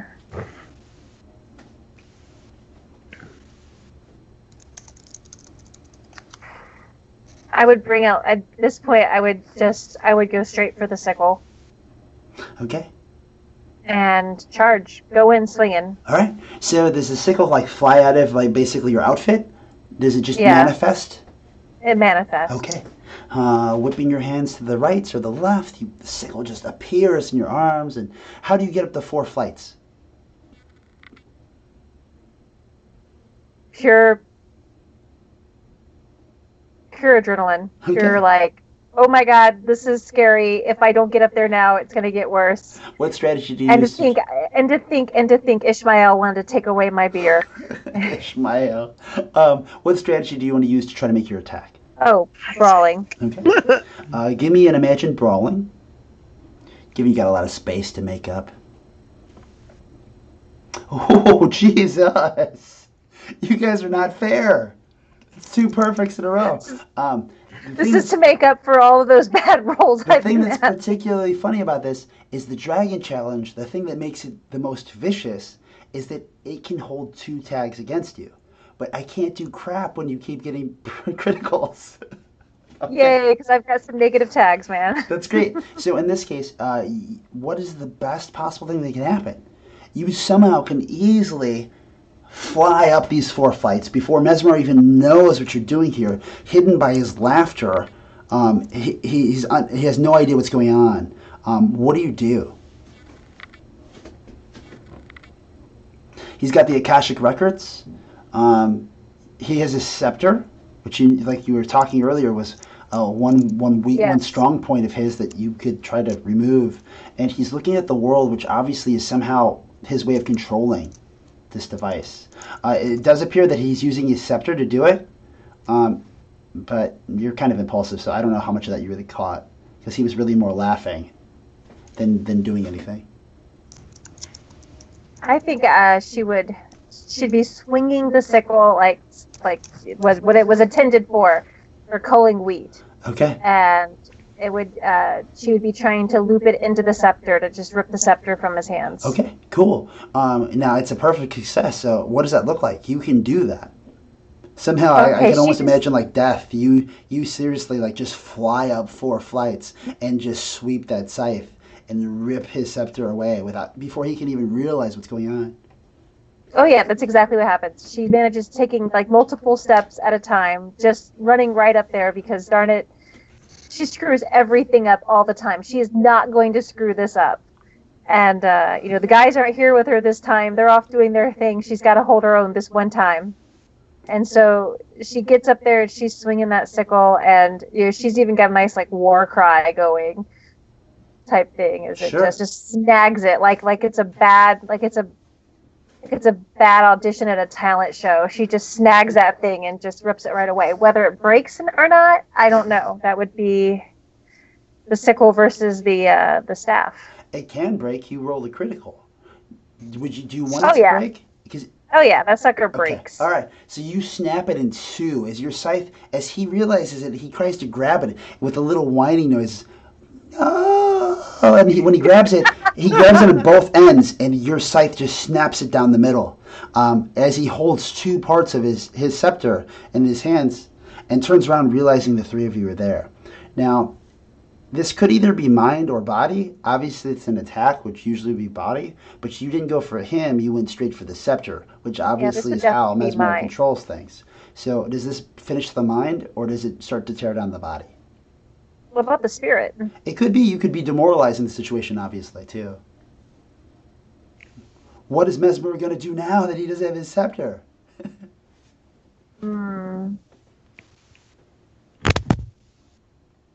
Your choice.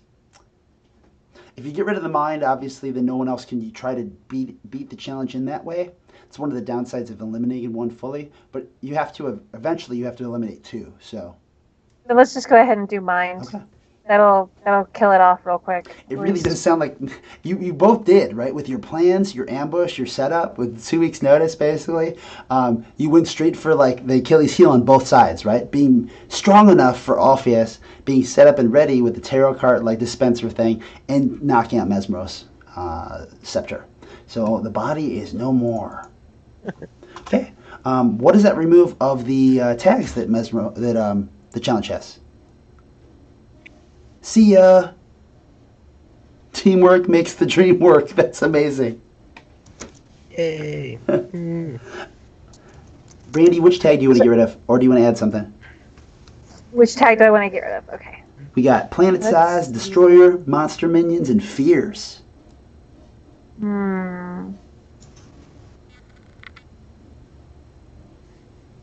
What does destroyer encompass? For the most part, it is actually Orpheus just being something that's planet-sized and like a destroyer. Like power, just ruthless power. Let's get rid of monster minions. Okay. And does that include like all of the monsters that the people have been shifted into on Earth and everything? It actually is like another ability of Orpheus when Orpheus is fighting. It's kind of like, instead of like, if you had like a sword in D&D and like when you hit, it had acid on it. Well, when Orpheus attacks, like all these little monsters spread from the wound, and they would like run around like your Zords and start like trying to rip them apart and like breaking in. So it may actually have been something that Mesmero was planning to do from this point at which you were going to keep him busy, I imagine, so that he can't actually do that. What does fears encompass? Mesmero knows your fears. So, like in your case, he knows about your past, and one of the reasons the traps that he set in the past were to hit your vulnerabilities. Well, of course, he would try to use those again.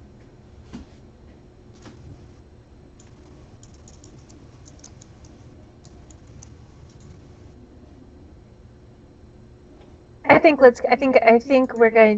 going to get rid of fears because that's where he spoiled us in the past, is by eating away at least myself and Alistair. All right.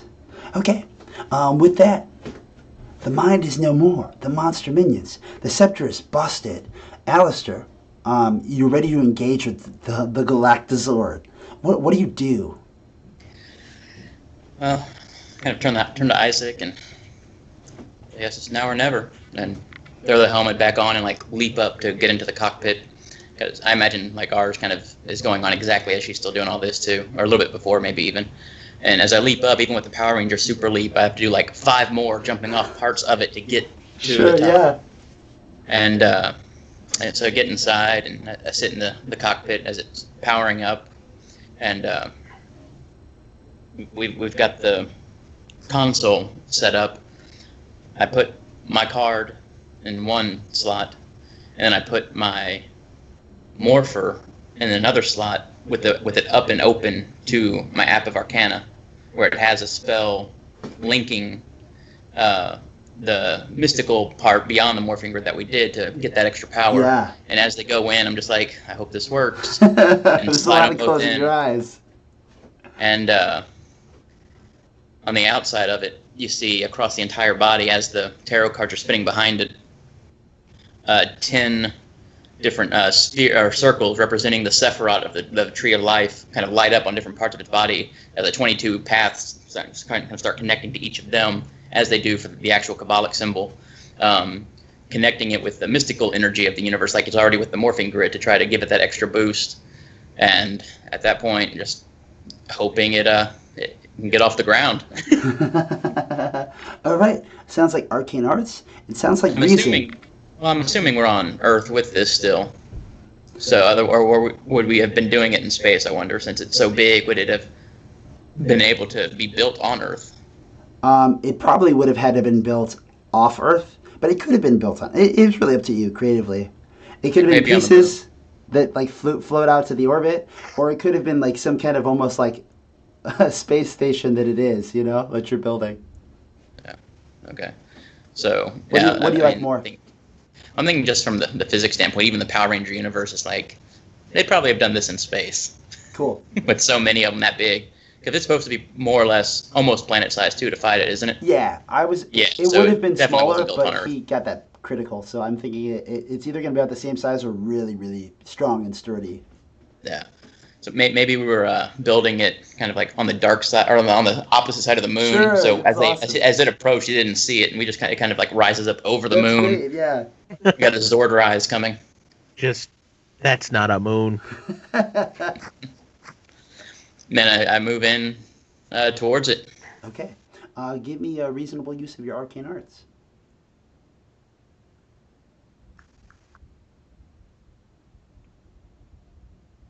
Empowered by your coven. Empowered by all of Isaac's planning. Empowered by the foolishness of these monsters who thought that they had nothing to worry about. One success. So as soon as you get one success, we know it's planet size, we know it's a destroyer, but those things in the monster minions are not anything I can hold against you at this point. So, what tags you got? I'll go with mystically infused. Which, for obvious reasons, as somewhere your coven is somewhere in their one location chanting out loud with this large ritual spell and glyphs on the ground. Excellent. Okay. So with your two successes, what do you think we're targeting?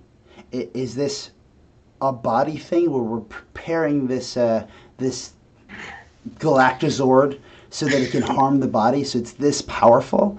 Or is it something like spirit because like you caught it off guard? You weren't... I'm thinking more the spirit, because there's never been a Zord this big. They aren't expecting any sort of like real resistance. And all of a sudden you have this thing that's roughly moon-sized, at least, like rising up from behind it, glowing with energy, just kind of showing up on the scene. Okay. I think that would definitely test their morale. Okay. 8 to 6. What do you want to do to the tags? I think it kind of puts it on even footing with the planet size, more or less. So probably negate that as a advantage. Sure. What does it look like? What do you think it looks like when it comes out and Orpheus turns to see it and realizes that even Orpheus is in for a battle that Orpheus never planned to ever have to do? Orpheus is used to being a giant bully, if it's ever really been something that's been used before. I'm picturing like we like kind of see like the horizon of the moon, and then like we get that 2001 Space Odyssey music, like the dun, dun, as it, like parts of it start rising up, and you get like that big dun dun as the head shows up. Just slowly light the horizon. Okay. With that, The Galactazord is in place. Isaac, you see your creation zoom into space around the moon, launching itself towards Alpheus, and Alpheus looks like sort of this giant. I was gonna describe it, but he looks like a giant Lord Zed. Like as if Lord Zed was like the size of a planet, no scepter, but like just how his body's made up. It's almost like this sort of that the machine empire parts are like the little pieces of armor that kind of band the shape together to keep it in one form. And its connective tissue, its tissue on the outside, is all black, right, with that sort of like almost orange light of the veins pulsing through. And it has somewhat of a helmet that basically is keeping its head intact as well. And its large hands basically are going to grasp the planet, the planet Earth, as basically your Galactazord comes out of nowhere and surprises it, and large and powerful, and it turns, sort of just floating backwards to make space, sort of readying itself, and almost puzzled as it stares at the Galactazord, thinking about maybe what it would need to fight back. And you can almost imagine that it's about to materialize something. What do you do?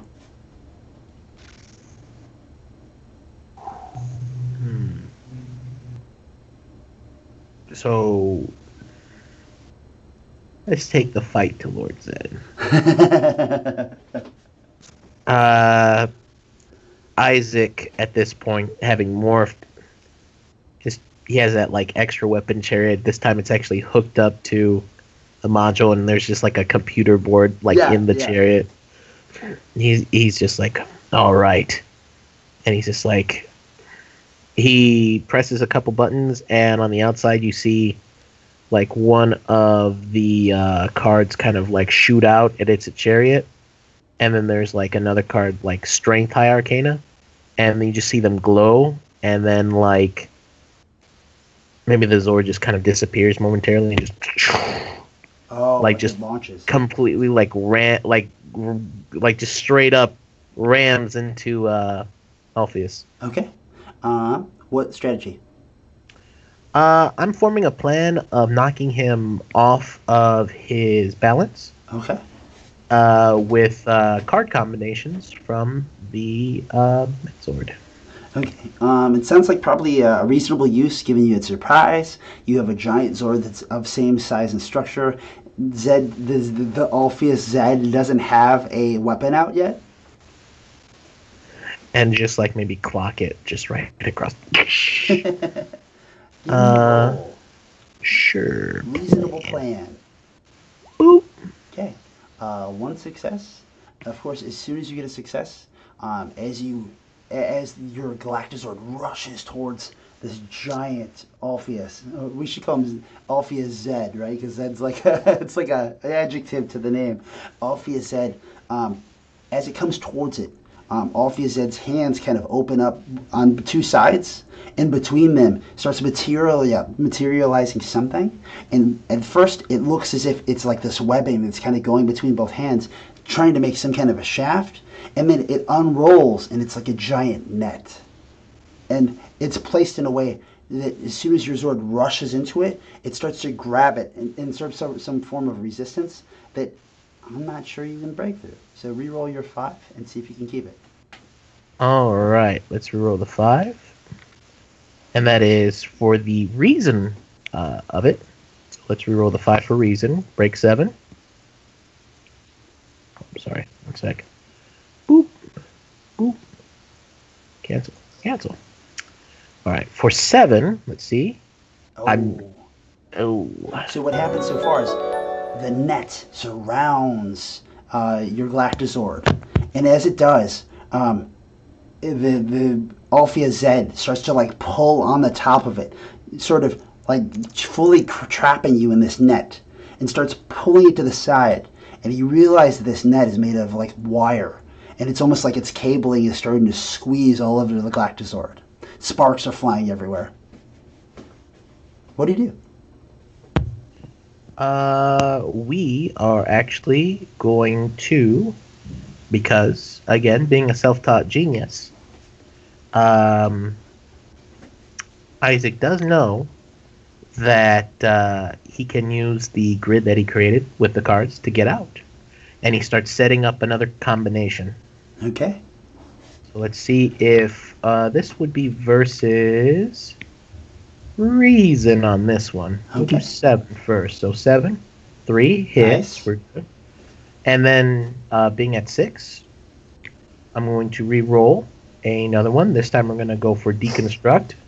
I'm sorry, the strategy rather. Mm-hmm. And unorthodox tactics being he will use switch up. He'll take, you see, like strength like fade away as the higher arcana, and instead tower, which deals with like defenses, flashes up next to the chariot. And 6 on the Oh, it's tied. We're at 6, right? All right. You convinced me. I'm gonna go to 4. Best thing that could happen, critical success. Yeah. Take it from 6 to 4. Like, because the 2 cards deal with like defense and free movement, Yeah. like the Zord just like glows with some of the power from the different Sephiroth stuff. I'm sorry, the different like runes that Usa talked about. Yeah. And it, like the net just fades straight through the Zord. Like it goes like almost like intangible for a second because it's using sort of that like arcane. It's almost like using Isaac's spells at this point. Awesome, yeah. Infused by the Brumley Coven. And like it uses that to like that surprise to offer Alistair an opening for him to do an attack against them. Okay. I kind of imagine that, like, not only do you kind of phase through the net, but then you phase through Orpheus, right? So you're clearly right behind him, as he doesn't really know exactly what happened. Right when he thought he got you, and he rips as hard as he can, thinking he's going to rip you apart. All that force, you phase through him and appear on the other side. With that, though, Brandy, up top, inside, the Lost Ranger's trying to move to catch up to you. One, the Silver Ranger, starts sort of almost like a monkey climbing, bouncing around and grabbing and swinging off this sort of ladder way to get up closer to you. Getting to one side, as basically Hodge is climbing up this ladder as fast as she can. You, though, are up top in your full death outfit, basically. The scepter gone. Mesmero looks towards you. They sent you? All they said was you? He looks around. I've already dealt with them. I'm not worth all 3 of you. I don't need my scepter to beat you. I just need my words. He starts spilling all of that sort of vile, basically the story that you told at the juice bar, that you just spilt the beans when you were basically on the juice bar stand, and Yes. right before Percival and all of the chaos that happened, and he just starts using it against you, as he's like, you think you can stop all of this? You can't even stop drinking. You can't even stop your father from, and just going on to detail. So, in your case, which one of your strategies would help keep him out of your head? I destroyed his fear tag, so he should, so this should work in my favor. Yep. It's one of my strategies. Yep. He's trying to get in your head. I don't have a tag to help him. Nope. The camera pans to her. You don't realize I'm sober right now. The Akashic Records have no effect now. Let's see. The Hulk. I'm always angry. Yeah, pretty much. So I'm trying to decide. The next thing that I was going to have her say was her just taking over the story. Yeah. Being like, yeah. Okay, so my daddy drank and my mom left and nobody loves me and yeah, okay. But they sent me and I'm here and your staff is broken. What now, bitch? So, Would that be brawling? Because she's being very, like, defiant. It would be if you said all that and then punched him in the face. Yeah, let's do that. All right, let's do Imagine Brawling. Okay, no successes so far. You can use your tags, but don't forget you also have your belief if you want to try to use some to buy your way through it. Let's see. Given that we are near the end. Yeah, I think I'm going to go ahead and buy it. Okay, how much belief do you have? Do you still have 8? I still have 8. Okay, so you could buy a critical if you want to, or you could buy a double, but it seems kind of pointless at this point, unless you don't want it to end that quick. What is it? What is that? 2 belief? You spend 2 belief. Critical? Yep, and you would tell me. I assume the punch is going to hurt the body. There's an argument to be made about hitting Mesmero and demoralizing Orpheus, but what do you think? So, I think she would. Brandy is very much what's in her face. She's very single-minded. Orpheus might be trying to destroy the world, but Mesmero is personal. Especially when especially considering he just made it personal by, before it was just the bird or the hypnogryph, but now Mesmero has just made it personal. So I think she would. That's definitely the blow would be against him. Okay, so 4 points to the body. You could also remove destroyer or monster minions, or you could add a tag if you think it might help the other players.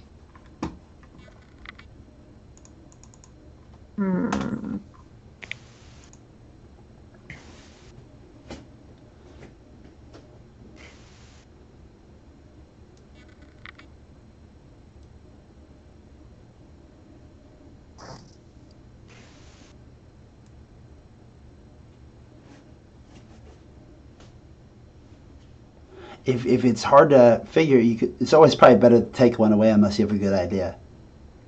Yeah, I'm gonna take away destroyer. Okay.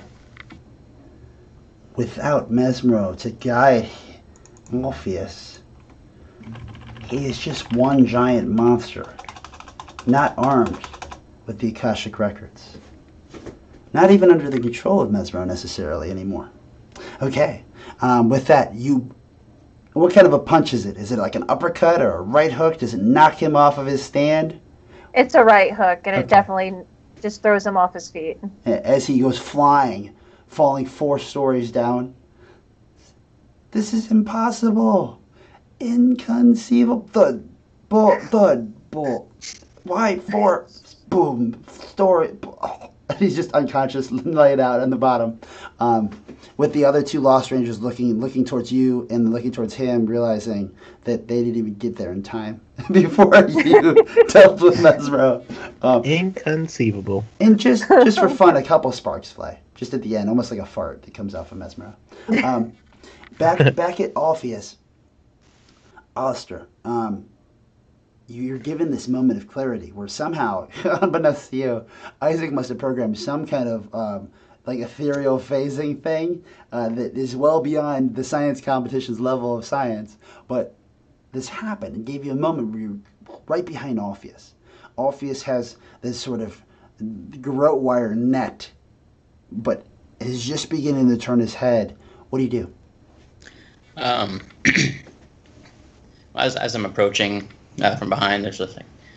You spread so much pain and fear through this universe. You need a taste of your own medicine. And I draw and throw down a cups card on the desk, and then on the app I flip over to I'm probably gonna mess up the pronunciation, but Gavora, the Sephiroth on the Tree of Life, that it like very high bird's eye view kind of deals with the fear of God and awe and stuff like that. So basically using the cups suites, which deals with emotion, and this one to basically shoot a massive just fear energy directly into it, making it afraid. Awesome. To know what it's like to do what it causes the universe. Like the cups that are spinning around me in that suite all light up, and they kind of stay in place as the rest keep spinning as they charge up. And the Gavora Sephiroth, which would be on, I think, the left If it's superimposed over, it would be I think, right elbow, maybe. But either right or left. I think it's right. The sphere there lights up, and the energy kind of channels through that as well as it just kind of pours into him as I'm still approaching. Okay. What strategy? I think that goes with arcane Okay. arts. I'm going to say imagine. Okay. Ouch. No successes. As you infuse your magic, you throw it in, you find yourself lost in the thoughts of this creature that breeds monsters. Does it know fear? It's never seen anything larger than itself. Does it know fear? It just knows that it's a force. A force, though, that maybe for the first time is learning what fear is. But it's not exactly the same thing as you giving it thoughts that it doesn't understand yet. So it causes you some more trouble than you thought at first. What tag team Well, is? I'm stubborn, so I'm not giving up. All right. You don't know fear? I'll teach you fear. And then You merely adopted the fear. I was born into it. mystically infused, of course. Man. Dang. So at that point, I'm just going to buy a double success. All right. Yes. How much belief do you have? I only have 5. Okay. So you're down to 3? Yeah. Okay. All right. With your double success, what happens? And is it spirit?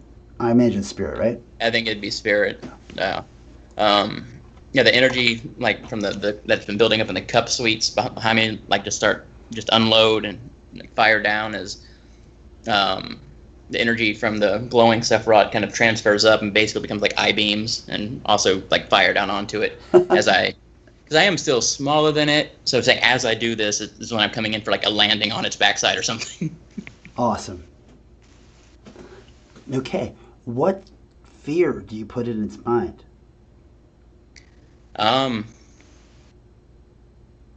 Just the fear, I guess, of like basically that it instills into others that it's small, that it's insignificant, and that all these bigger things are here to destroy it, type of thing. Like it's not the big bad thing it thinks it is, basically. Upset about this, unbeknownst to it, not knowing what fear is, it for the first time has to deal with this, and it lashes out. So, of course, in response, it just turns around and rips this net into what come across as like a variety of like almost like 5 whips that come across, sweeping towards your part of the Galactazord. What do you do to try to respond to that? I cannot feel fear. You will fear me.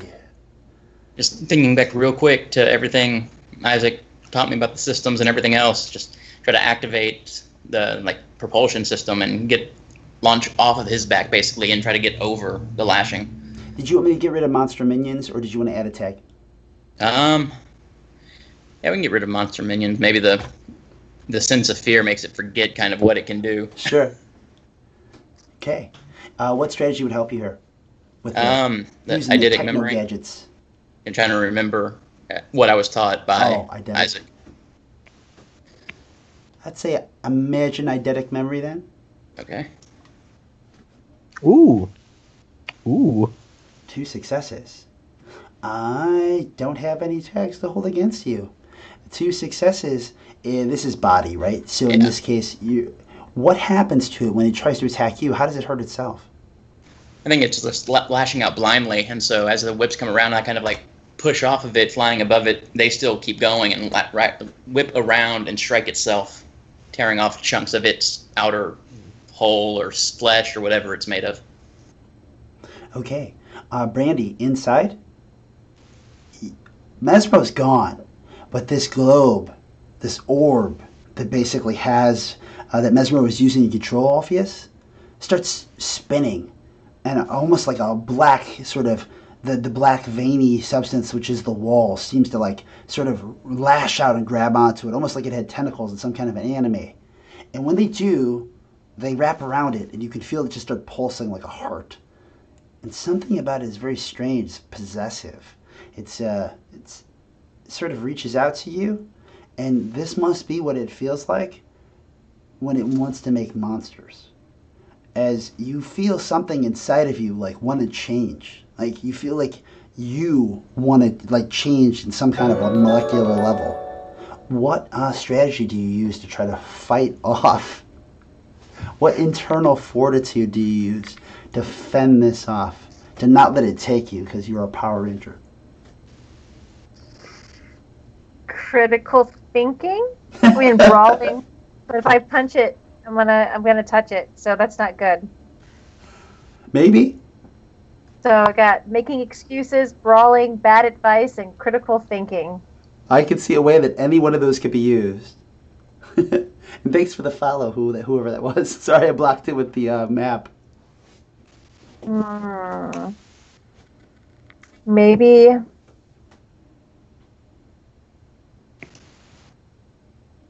And now that Mesmero has been dispatched and he's fallen to the ground, Mm-hmm. she's taking He's a moment sleeping. to take out a beer. He's sleeping. Taking out a beer and have a victory drink. Because, yeah.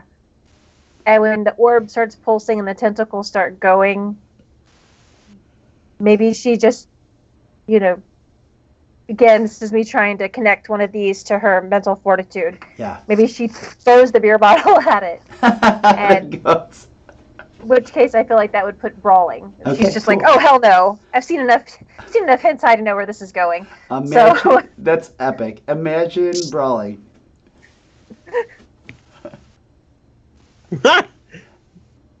As like Hodge reaches out to you. No, you're too close. she's like, oh hell no! Smash! 2 successes as you throw it right at what must be a vital organ of Orpheus. Going from 4 to 2. Would you like to add any tags for you and the others to maybe use against the challenge? To use up against Yeah, 'cause one of my tags. the challenge or doesn't have creating a tags tag? anymore. So the only option you have is when you get 2 successes towards it, you could add a tag. Of course, you don't have to, but you can. Like, for Let's example, see. throwing the beer bottle at it, you might say that, like, it's starting to break apart, Hemorrhage. or it's starting to, like, wither, or, It's hemorrhaging. hemorrhaging. Yeah, do you like that? I think that'll work. Internal hemorrhaging. Okay. The hemorrhaging starts to happen, and the skin inside starts to kind of like grow bulbous and start taking spots up, and you can feel like almost like the blood clots happening. But the problem is you're inside. Hoon looks to you. Oh no, we must escape. He looks to his morpher. He reaches to Hodge. He looks to you, like you're all making eye contact. Like should we morph out of here? Yeah, we probably should morph out of here. Okay. Pew, pew, pew. Yes. And hemorrhaging. Isaac. Brandy saves the planet by throwing a beer bottle. Isaac, something has definitely happened within Orpheus that's changed. Orpheus is acting erratic, like a simpleton monster. You saw him just swing and rip his own net up into these sort of like barbed whips and whip them around. And in space, this giant monster is sort of spinning and just lashing out like some kind of feral beast with no brain, no mind, no obviously spell to guide it, no leadership. Something has definitely changed within, and Brandy appears. Now, you were inside the Galactozord, right? I am. Okay, so for convenience, Brandy and Hodge and Hoon all appear around you. That was nasty. Hodge looks to you. She did it. She threw a beer bottle at the heart of Orpheus. Isaac is like bent over a little bit, like clutching his stomach. He's like, sorry, still getting used to the fact it went intangible for a bit. Kind of sick. He has like his mask on. He's like, I think I'm good. Oh, all right. That's great. So you're off planet. And he's distracted. and he's kind of like looks at the monitors, acting erratically. Would question? Yeah. If we got a success right now, double success, could we? And we did body damage. That ends the challenge. That defeats Alpheus. Can we pass our success to someone else for narrative capabilities? Sure. Why not? So, like, as he like kind of throws up a screen, his eyes just go wide. He's like, "What? Where's all this energy coming from?" Like, almost like he expected some energy input from like Alistair's resources to kind of come, but there's like this energy grid, maybe in the shape going off of like the Sephiroth idea, like the Tree of Life or something. And he goes, "It's like 150% power right now. How powerful is this?" And he kind of like puts comms on. "Alistair, there's more power here than we know what to do with. You need to finish this." And he like redirects all the power like to like the main grid and passes a double success to Lucid. Okay. Alistair, So, one thing to deal with is the monster homeworld is this monster. Theoretically, if you get rid of the monster homeworld in some way, there would be no new monsters. And every monster that I kicked back in that portal would go with it. Yeah, hearing him call about the extra energy and needing to get rid of that, and hearing that everybody's safe and off-world, that needs to be off-world. I go and I access the remove the cups, throw the swords on, and so the swords cards start lighting up and freezing in place. And I go and call the weapon that Isaac made, and it's a massive sword, but as the camera kind of zooms in on it, you see that it's actually made from the swords and weapons of all of the other Megazords he combined as well. And so then the cup sword, or the cup suits start the sword suits, start channeling the energy into that, as the thrusters kick back in, going in reverse, and the sword like just straight down, just kind of like coming straight down like this, and you kind of go plunging it inwards as the sword lands on its knees on the back of the planet. Okay. Of course, Alpheus. There is no end to me. I am forever. As you thrust this sword through its back. What do you say and what do you do? Do you twist? Do you spin? Do you cast I think onto the sword? Definitely got as that's there, kind of like stand up, like kind of cutting it out as you get up, and then just pushing off. And in true Power Ranger fashion, as we're flying away, like there's got to be a big explosion. Do you give it a kick for good measure so it doesn't explode anywhere near Earth? Yeah, say like when we propel off of it, the thrusters and everything kind of knocks it. And as you throw it backwards, right, like this amalgamation of little combustions of blow up into like sort of a where you can still see like the actual actor in the suit going backwards until it just disappears and there's just the sparks of fireworks going off, and space is quiet as all seems to have disappeared. All traces of Alpheus just gone, as if some poof could happen. And the three of you, I imagine, are cheering in the Galactazord. Just like, Yay, Okay. open up a beer. We should probably get these Zords back to their owners. I'm sure they're going to miss them. yeah. So there's only a couple things left to tie up, right? After as that fades to black, a couple scenes we want to take care of, right? There's Percival, who will be able to wake up and be returned. We have the science project, and there's a world without monsters for at least the time being.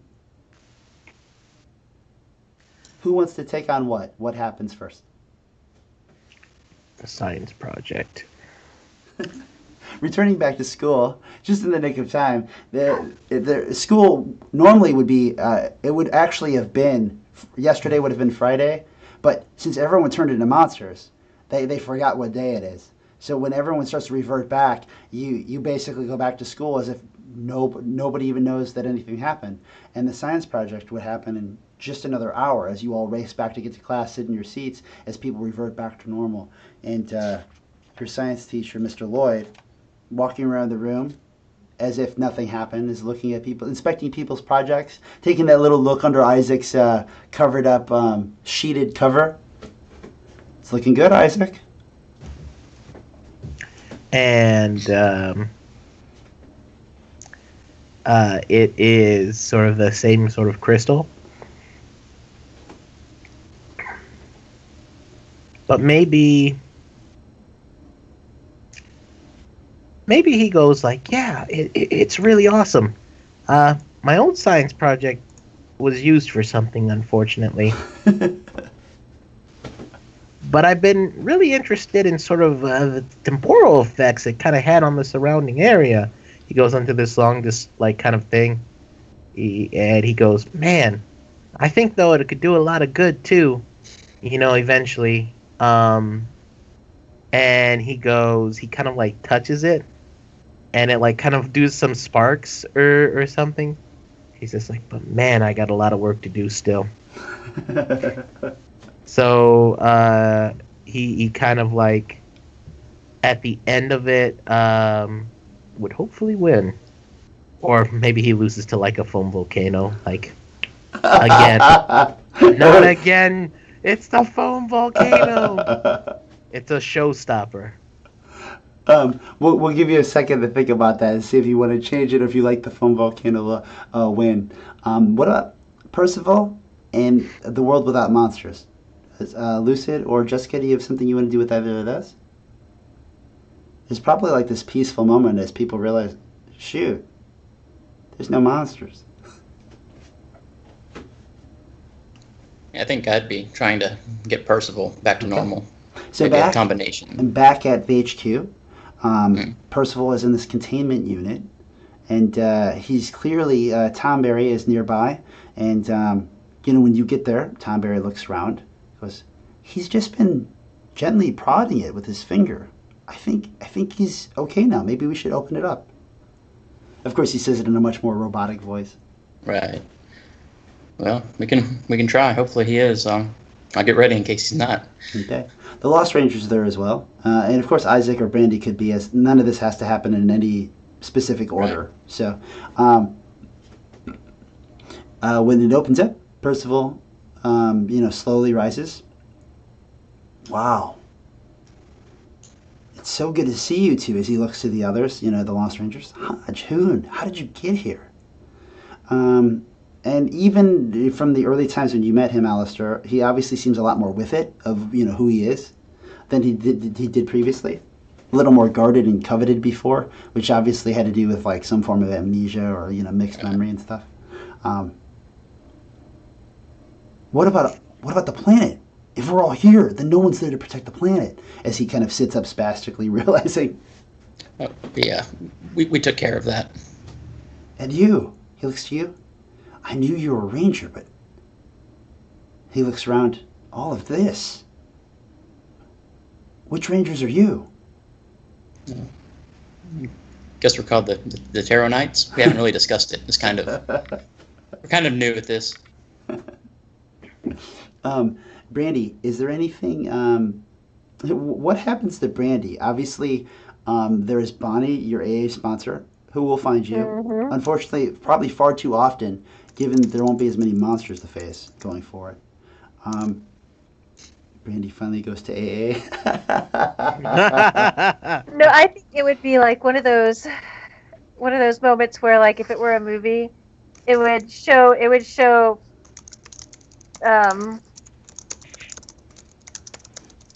I picture Brandy actually driving like an old pickup truck or something, and her sitting in the back of it, kind of watching kids playing and flying kites, and it's sunny and people are jogging and families are having picnics, and it's just this big rolling field type park, the kinds that they have like in the middle of like cities. And dogs, frisbees, young couples holding hands, roller skating. I mean, just the whole like apple pie kind of park. and you hear this. You would hear like this like sound, which obviously sounds like a beer or a bottle being opened, and the camera would pan out, and it'd be like a Fresca, and she'd be holding her like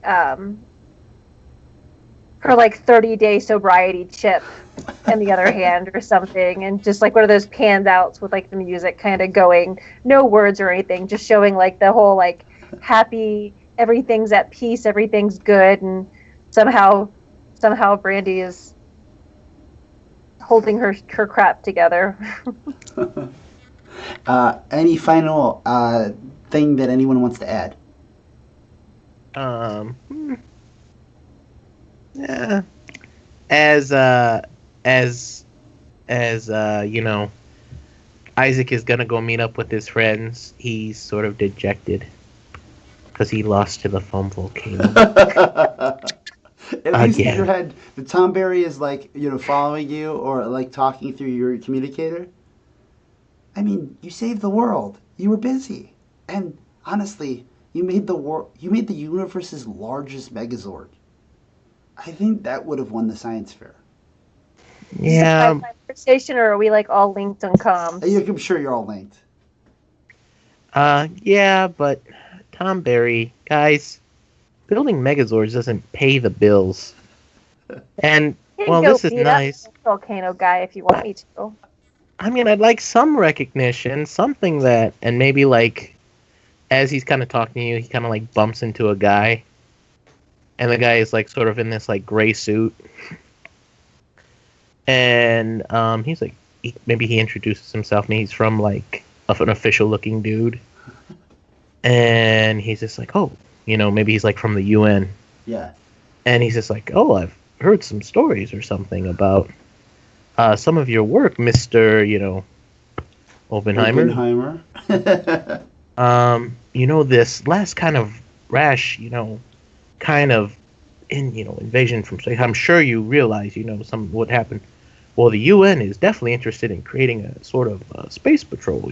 Have you thought about your future and, sort of the world? It's very dangerous out there.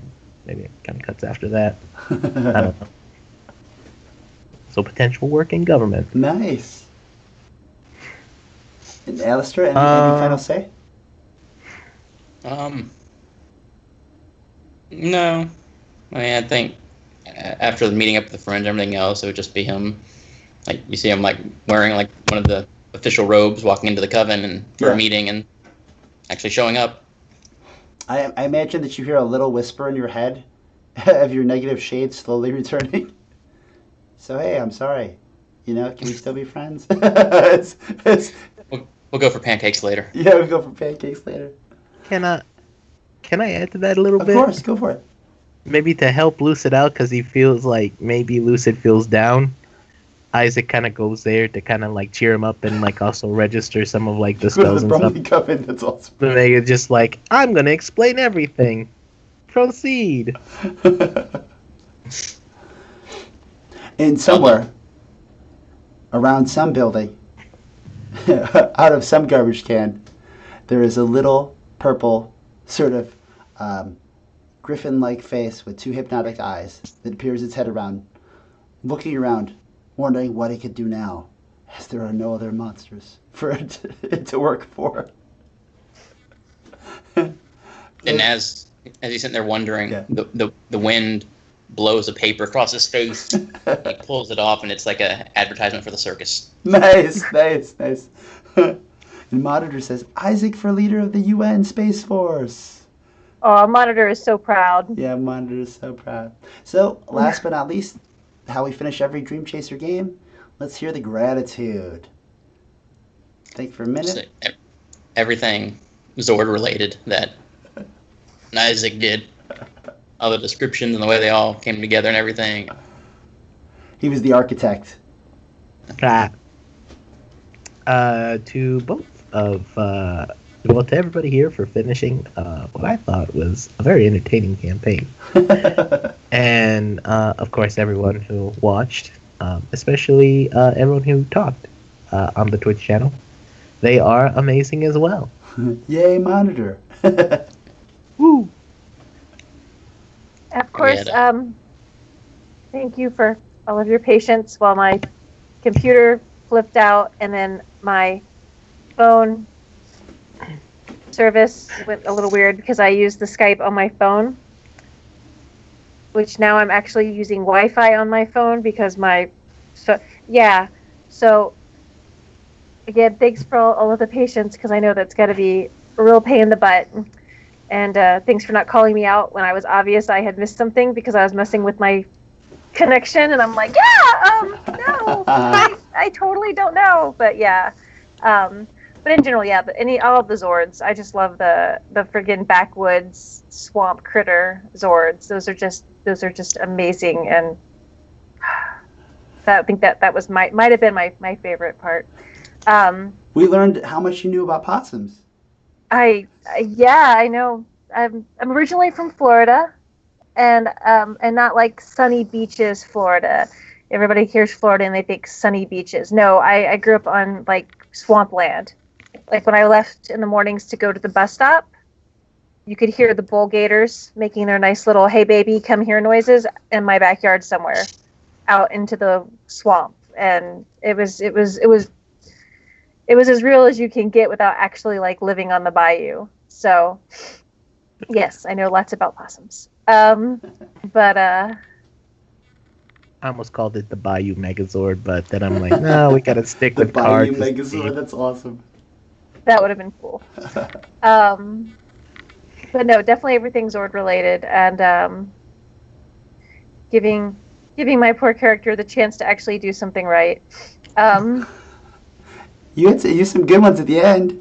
And you're the Yeah, I person who did. finally toppled Mesmero. You made short work of him too, which is it's almost sad, honestly. You just ran up and you punched him in the face and like threw him 4 stories down, broke his scepter in half. I mean, you did everything right. It's just like for all the lead up, right? It was like Yes. he was like a little kid. You just broke his stick and pushed him down the stairs. No, if I were reading this book or watching this movie, that ending would have made me angry. I would have been like, really, really. She doesn't even belong there. She's not even a real ranger. She's just the comedy relief. No, You're the Red Ranger in that scene.